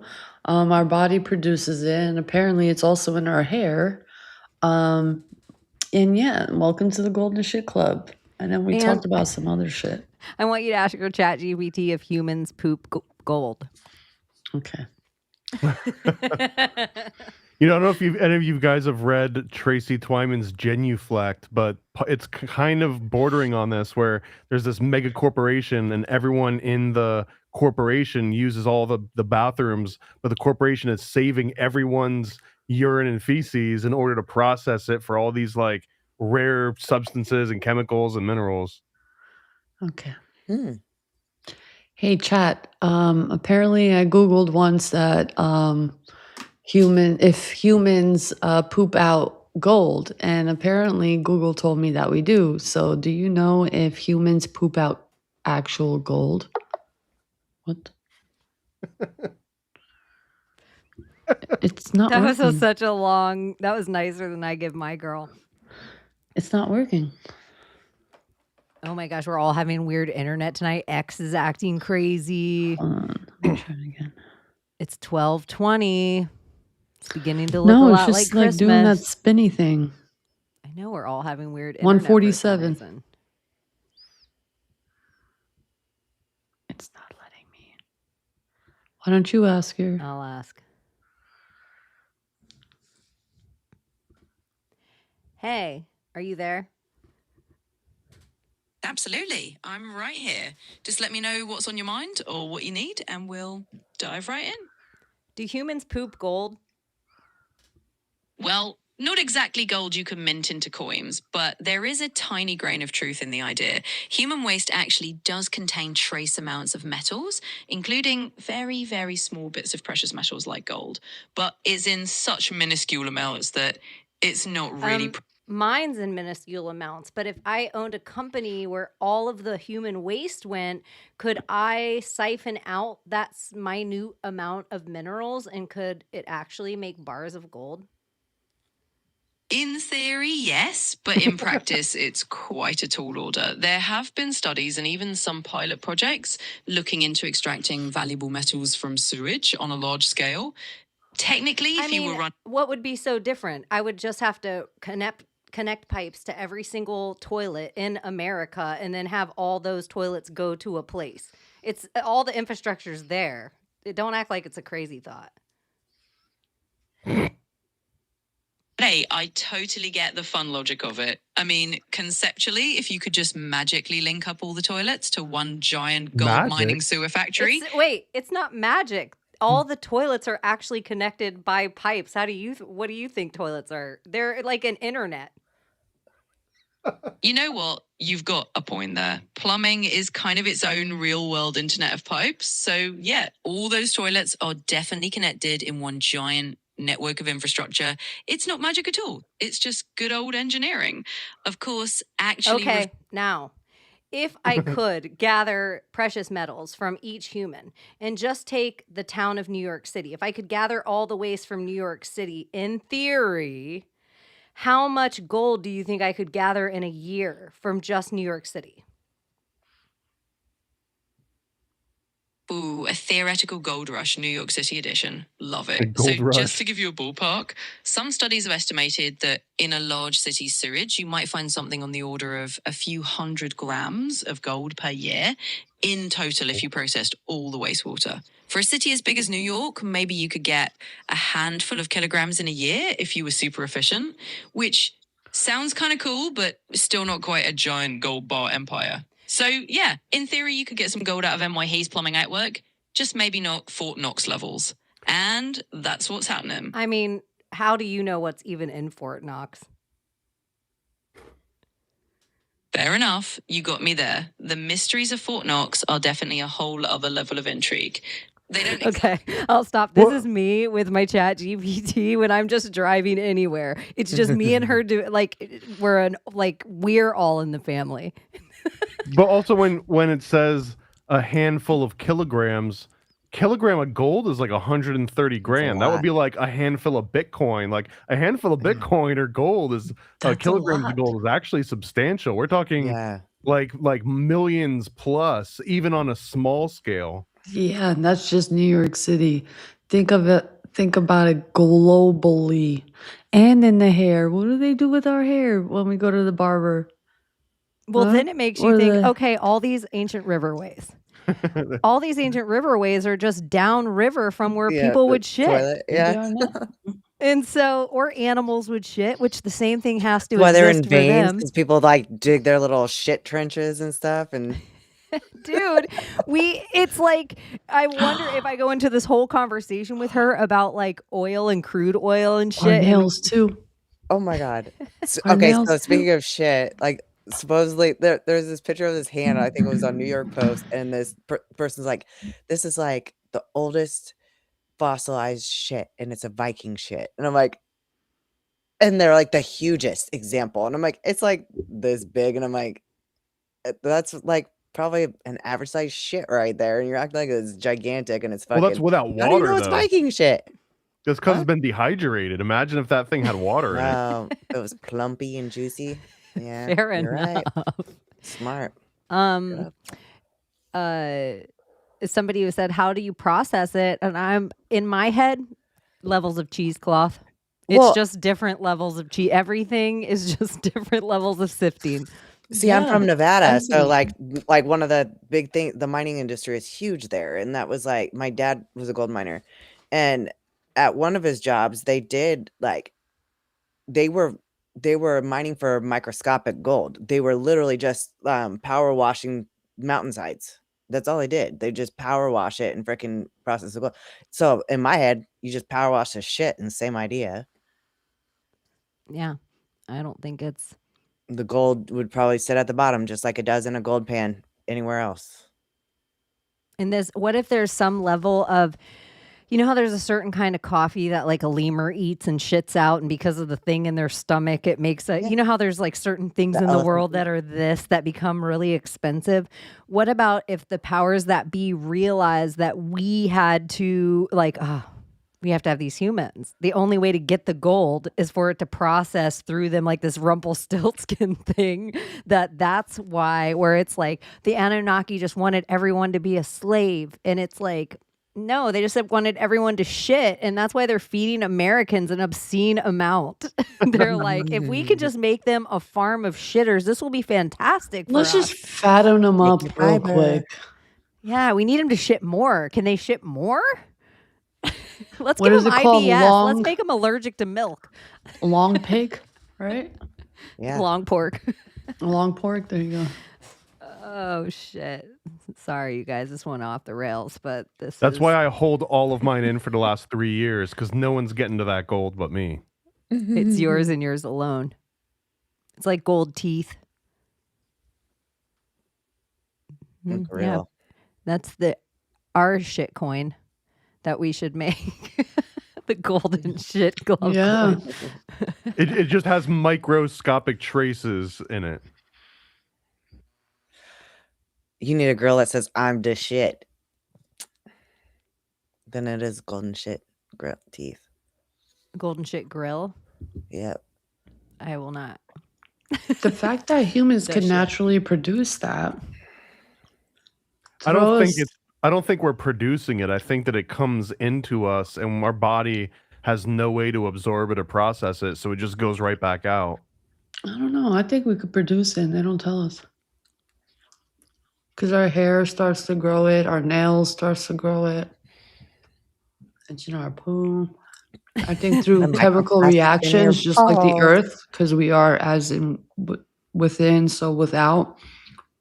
So during like emotional, I guess, experiences that causes chemical reactions in the body, probably produces that the sparks within us, the chills or whatever you want to call it, and maybe we produce it. Maybe Who in a knows? Rumpelstiltskin way with frequency too. They realized in chemtrails that they can give us these whole different elements, and then our bodies process them, and our shit comes out gold.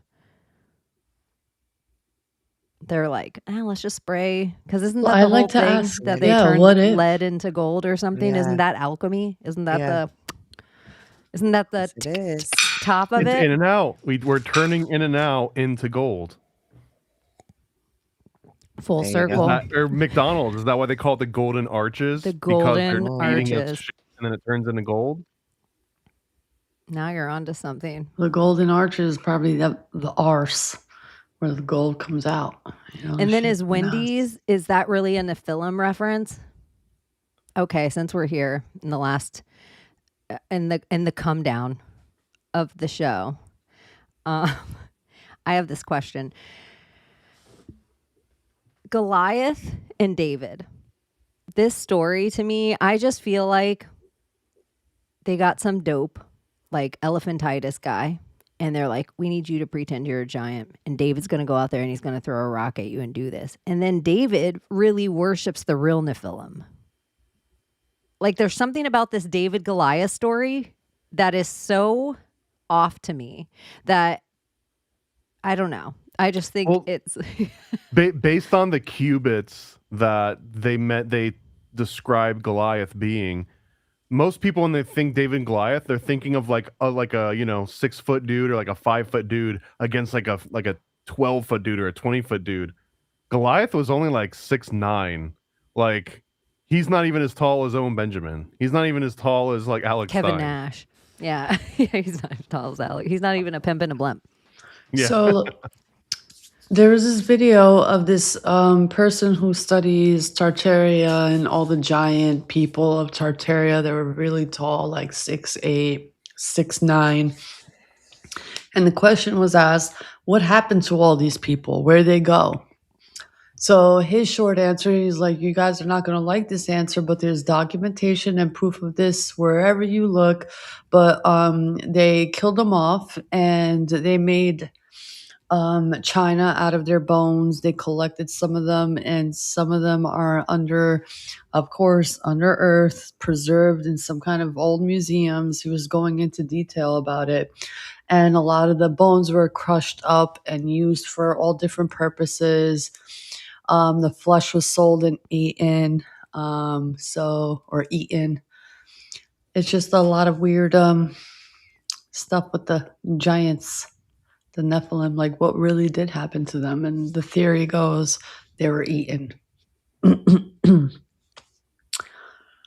There's probably something magical Well, to I mean, that. look at how they are, where they're like, if you eat this tusk of a rhino, your dick will be hard for a year. Like, look how much stuff they think about right now. And I was going to ask too, total different question. In all the jibby jabs, we know that it's all made with XX chromosome. And so there's this whole feminization that's done to kids right in their growth process of injecting them with XX chromosomes. We also talk about the heavy metals that's in all of these jibby jabbies, which all come out in our shit, our nails, our all this other thing. And then there's also animal DNA. Look how different all the animals are. And like for a liger to be a liger, the tiger and the lion's DNA have to both go far enough back in their genetic whatever history to hit the spot where they were both close enough to make that creature. And so it's like sometimes I wonder for serial killers or for people with certain gifts or for some certain things that are brought out in people, we know that DNA mixing at a young age of a female DNA on every male in society over and over and over again with every vaccine. What could that do to a growing child? What could animal DNA do to it? It makes it so that some of these pathogens that are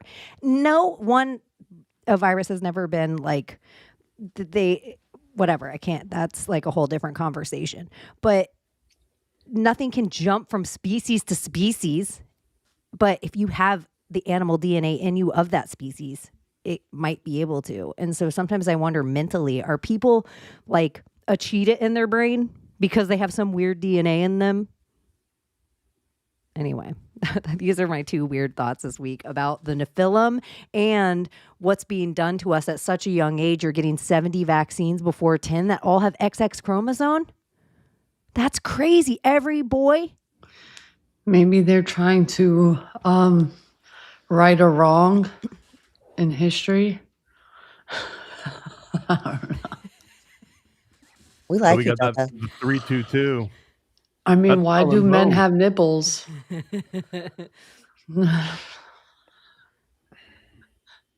Why do men have nipples? That is crazy. If there's no purpose to them? I'm just curious. Because technically a man can breastfeed. If they make enough prolactin, they actually can. Like, so like in a survival situation, you have let's say you're the last man on earth and there's a baby. You let that baby like suck in long enough, you will produce the prolactin, which is the hormone that causes lactation. Has that been proven? Yeah. Fucking A. By old science. But also all of us are women in utero. All of Yeah. us are. Yeah, we Everyone are. is a lady in Yeah. utero. So that is why there's still some residual of. You tell me I'm That's what I trans? said. Did you just call me trans? Right or wrong. Dude, you just your detonate ovaries are me? just on the outside, okay? Yeah, you got that big ovary. Yeah, You got that big some kind ovary of like problem. I was deformation trans happened. when I was a baby. In You transitioned? utero. I transitioned in my Transitioned mom's as a belly. baby, yeah. Mom, why did you transition me?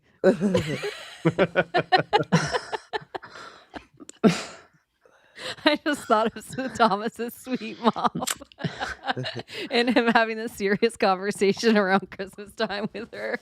Her being like, what? She'd be like, I didn't want that to happen. Yeah, I wanted you to be a That girl. was You find your out stuff you choice. didn't want to know. I wanted to go shopping. She's Your like, I had body, the your whole room choice. designed. She's like, I cried for 2 weeks. You're like, what? She hates trans people, apparently. Oh my God. Transphobe. Yeah, does that mean that every misandrist is actually a transphobe deep down? Probably. Transphobe. Oh my goodness. Okay. Do you guys have anything going on this week? Anything fun? Any fun shows or appearances or fun merch at paranoidamerican.com. Oh, I got his like little package thingy. Yeah. With the Oh yeah, booklet put and your our stickers. stickers. Stick them Yeah. in fun places. I've stuck Lots mine of fun places. on my phone. I've been tipping servers in restaurants like with pretty well, and then also they get a paranoid American thing. Are you under Illuminati mind control? Best And way it's to so do it. rad to stick in their book because I know restaurants and I know kitchen guys. So I know even if the girl doesn't take it that's waiting on me, somebody in the restaurant's gonna end up with this thing, or it's gonna Yeah. sit in the restaurant for like a week and end up in this server station and back here in the Yeah. kitchen. And I'm like, perfect. So I've been tipping with them. If I'm ever in a position to tip someone like cash, like a decent amount, like if like a dispensary comes and does like a delivery or something, I'll make sure that they get like a nice tip, but they're also walking away with a couple of those pamphlets for that same reason. Hell Especially yeah. if they're as like the dispensary drivers, because they have to drive in pairs, right? Like they're not allowed to deliver solo. So if I give them two, I know one of them is going to be bored on the road as they're driving around reading this thing, and then when they switch, the other one will read it. So it's like that's my favorite thing, is to give it to people in the service industry, give them a tip and give them a little pamphlet. That's a great idea for your little pot delivery driver. Because also, all the pot delivery cars. Oh, wait, we got to have. See if it'll work. They'll do it right. You have to touch your pinkies together. Or it doesn't work. Oh, you're right. Weird. The pinkies. That's my. See, Layla, that's how observant I've gotten. I know that's It's really like a good because I didn't tism. notice. I just was like, oh, I had to turn my hand this That way. is my No. FBI training. Oh. What was I gonna? It made me think of something else real quick. Oh, all the gate program stuff, real quick on the way out. Were you guys all in the gate program? Yes. Or some version of it? I was tested 4 times and I never did it because I was a little asshole. Like when they'd ask me, not an asshole. I just like I didn't like the testing. Like I remember one time I didn't get in because they asked me to define a bicycle, and in my head I was like, two-wheeled motor transportation. But instead I said I can't do that. Like you can't describe a bicycle. I said nope. I feel like they're still doing that to us because how is it that everyone has tetanitis? Like, I feel like we are still being like, beep, beep, like they're doing something. I don't know what, but it's just ironic that everyone experiences that. It's just like, it's a weird coincidence. You You know what know? I think was like in my research of it this week that really hit me in a place where I was like, oh my gosh. Because I remember doing so much of that stuff. And then it made me think how like gifted was 4th and 5th grade. And that was like I had to move schools. Like I had to go to a whole different school because only one elementary school. And then it like split up in like 6th and 7th grade where our gifted classes were different. And all of us didn't do the same shit. And my gifted class specifically, all of my stuff, like Morse code stuff and code breaking stuff of like, this means this, and here's the symbols, they mean this. The amount of that paperwork that I was like, oh my gosh, where I think other of people, they had intuitive classes where they were like, what's behind this thing? What's, there's these amount of symbols. What symbol is it? Like, I think we were all being like, what's it, the Stranger Things? We were all being 11'd in different quadrants. They like were searching for. I just remember that the being in gifted just meant that I got to play Carmen Sandiego like 3 hours a day while everyone else had to do something way more boring. That was like my main experience. I never understood the point or how they picked people to go into it or anything, but I ended up just get to play video games for most of the day. Do y'all remember blowing into this like rectangular thing that had orange, like almost like ping pong balls in it?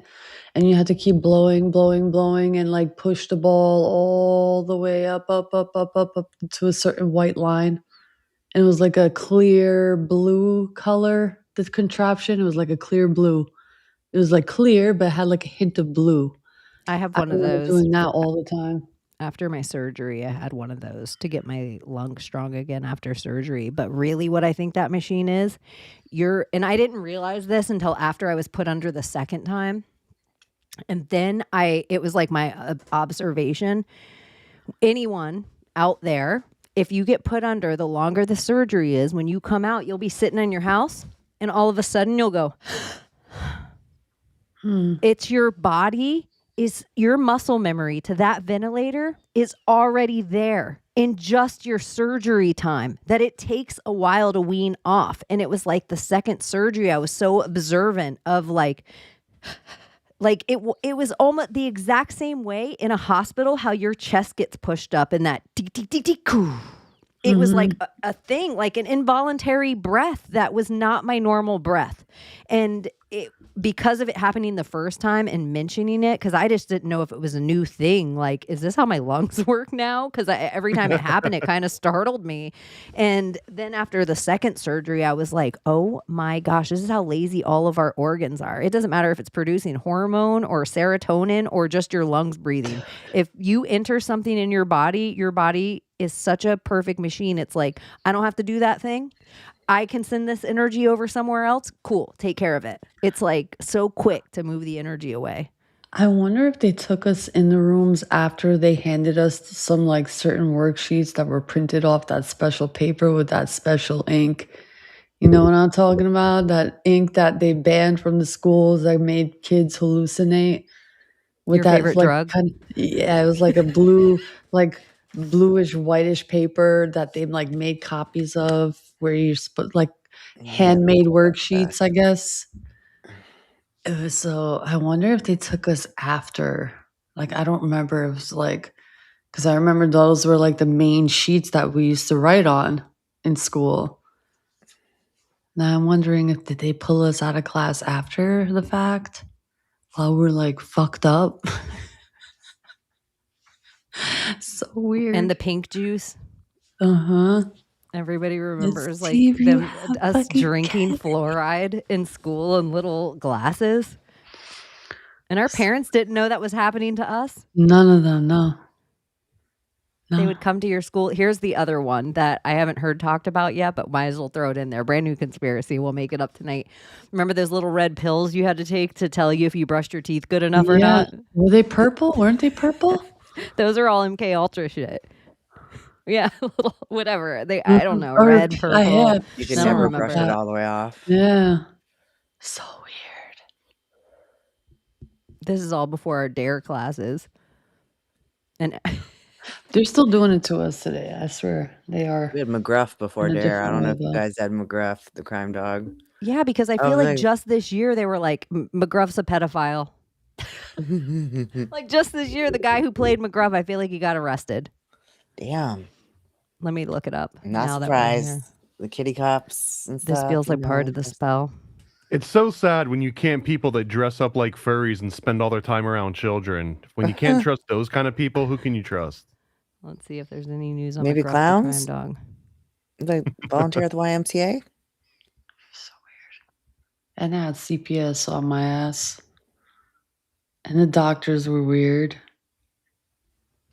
Sometimes when you think back at history, like your history, your own history, it's just like, why didn't I'm going to question tell you all this weird shit. before? I think it's weird. The scoliosis test is the first weird one. They're like, stand in line, take your shirts off. We're going to run a pencil down your back. Yeah. Weird as fuck. And then I think it's weird. The entirety of the gym education system yep, you can say everyone's fat now, but the whole shower with a window with gym teachers is wild. And that was literally the experience for too many grades with think too about many that strange too. adults. Like most of us didn't shower in the locker room because it was weird because we had male gym teachers that were inside the fucking girls' locker room in an office with a window. Bro, I remember They had specifically that, blinds, like, if anybody actually used the showers, you were gay and you would get beat up and harassed for the rest of the year, essentially. If you were ever caught as a guy going and taking a shower, even if you like some guys were like, I really needed a shower, and they would like keep all their clothes on, just take a shower with the gym clothes on. Otherwise, you'd be gay and get beat up. It was gay. I We thought the same mean, I'm thing. not disagreeing. Yeah, no, I We was just didn't have saying, showers I in New York know, City. there was for us too. In New Jersey, yeah, we did. And everyone showered because it was like a nice neighborhood. was a nice, really nice school with swimming pool and all of that. Like I was, wow, I can't believe a school like this existed. But New York, they had showers. No one ever dared to use them ever. Like, you fucking weird. Why are you using the school shower, you fucking weirdo? It's like, And then yeah, everyone's just like stinking for the rest yeah, of it's the day. like, You just smell like sweat and onions yeah, all day, but literally. it's better than getting beat up and being Yeah. gay. I remember like the first year of showering. I feel bad. There's two lures that go out about people. It's like every school in the world has the hot dog girl at your school. This is like around the same year we start showering, where it's like so and so did something nasty with a hot dog and got it stuck up. It like ends up being this whole lore about this poor fucking girl at your school, and she becomes the hot dog girl. Around the same time that boys start showering, all the boys are like, this boy, like I won't even say his name now and shame him, but everyone's like, he has a weird dick. Like every boy is horrified because they just showered with each other the first time. Girls are all like shamed by it. Like they're all like shaking after their first shower and shamed because they all have to get their bra strapped. It's weird ritual. You have to go through in your towel, and then the lady has to make sure you don't have your bra on or underwear under your towel. I don't know if you guys had to do this, but I just feel like the entire thing is a ritual. I don't know if you guys had to do this. Wait, where? Who's doing this and why? Like your teacher would make sure, because some girls would just take their bra strap like this down and put their towel around them and like stand in the shower and get out. So then it was like the teacher would check to make sure you didn't have your bra on under your towel. Like make sure, I don't know. I felt like the entirety. Why? Because you had to shower in school. And then you think, like, why do you have to be naked? Like, what is this? I felt like showering in school was a crazy, weird ritual that we had to do. I didn't have to do it like that, thank God. Yeah. We never had to. But the South, I mean, maybe it's like you guys are all out here running and smelling like straight baloney. It's 90% humidity outside. Like, shower, you nasty bitches. Yeah. Yeah, kids have a bad smell. Like, when I first worked in elementary school, I remember this one hallway would always smell like it wasn't like a body odor smell. It was just this not good smell. And I remember asking a teacher, I was like, what is that smell in here? I was like, it always freaking stinks in this hallway. And they go, oh, you mean the kids? And I was like, no, it's not. She's like, no, it's the kids. I was like, yeah, what? Like, yeah, it's the kids. Yeah, and I mean, it's not like BO on an adult, but just like a whole bunch of sweaty kids does not smell good. It's like outside with kids smell, and it's just like, yeah. I Dried feel like water. we Southern goodbye. Musty. Sometimes if I went to a wedding and I Irish goodbye, like I'm not saying goodbye to anyone. All of a sudden, I'm just not there anymore. That's how I usually leave like gatherings, especially with drinking people. Easier. But this has been a Southern goodbye where we let all the flies in and stood and talked for 20 more minutes at the That's doorway. what Albanians do. Yep. Like, bye, okay. And then you stand at the door or the driveway and just have a full-on conversation. Yeah, we could have just sat on the like, couch and had another cocktail. This is uncomfortable. You're leaning against the car. Yeah. Somebody else is on the inside of the car with their head out halfway out the like- window. It's like, now you find the conversation. Now. You'll stand with a laundry basket on your hip for 20 minutes. Mm-hmm. Oh, yeah. Okay. Do you guys have anything shows this week? And we might be on next week because I feel like it's not Christmas. Our schedule won't hit Christmas. Not a show, but I am moderating a group in Discord now for a friend who wrote a book on, she's an elderly woman, and this is specifically for like lonely people and the elderly and AI. So she wrote a book about AI and everything called Lantern Seed. So I'm moderating for her in Discord. So if you know people who are maybe old and alone or just alone, this is it's a good little community. So Nice. yeah. Nice. I'll post the link in the chat. Thomas? Same new series that I've been putting out like clockwork with Sean Chris from Kill the Mockingbirds. On Mondays and Tuesdays, we review documentaries. We're starting to get into a pace where Monday we'll just do any kind of random mainstream or unknown documentary, and Tuesdays we're going to keep them pretty much conspiracy oriented. So this whole month of December, we've been doing like Jesus documentaries. We did The Pagan Christ.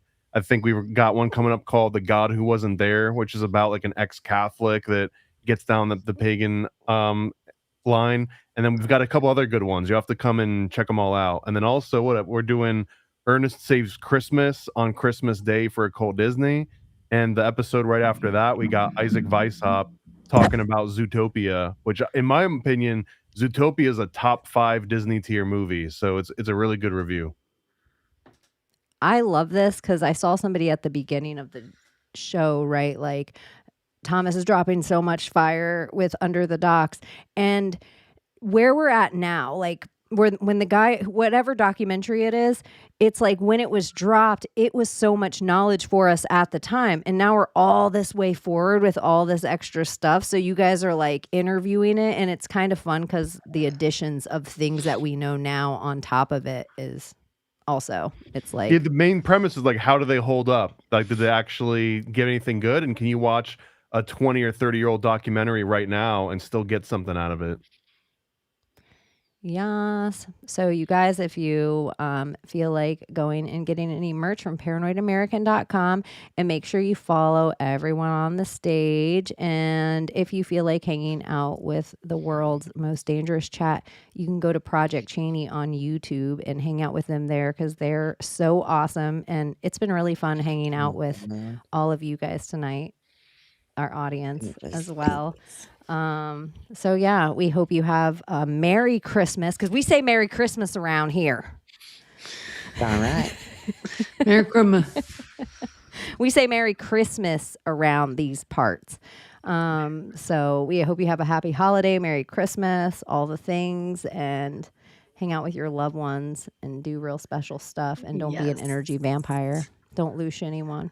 And make sure you turn it down because Juliette Lewis comes hard. XOXO, Gossip Girl. Bye-bye.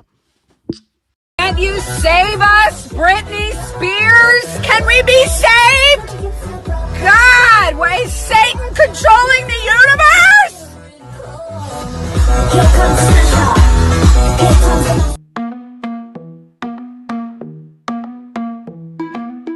The world we used to think we knew is constantly exposing who our possibilities come true. So what we do is call out to the good guys, good guys. Witches, widows, MAGA, mystics, entertaining cunning linguists, good guys. The forum of the quorum needs a secretive society to advance our philosophies intentionally, magically, good guys. Conspiracy, sex, cults, Jamaicans, it's okay to change your thinking, good guys. Good guys, good guys, good guys. The world we used to think we knew is constantly exposing who our possibilities come true. So what we do is call out to the good guys, good guys. Witches, widows, MAGA, mystics, entertaining cunning linguists, good guys. The forum of the quorum needs a secretive society to advance our philosophies intentionally, magically, good guys. Conspiracy, sex, cults, Jamaicans, it's okay to change your thinking, good guys.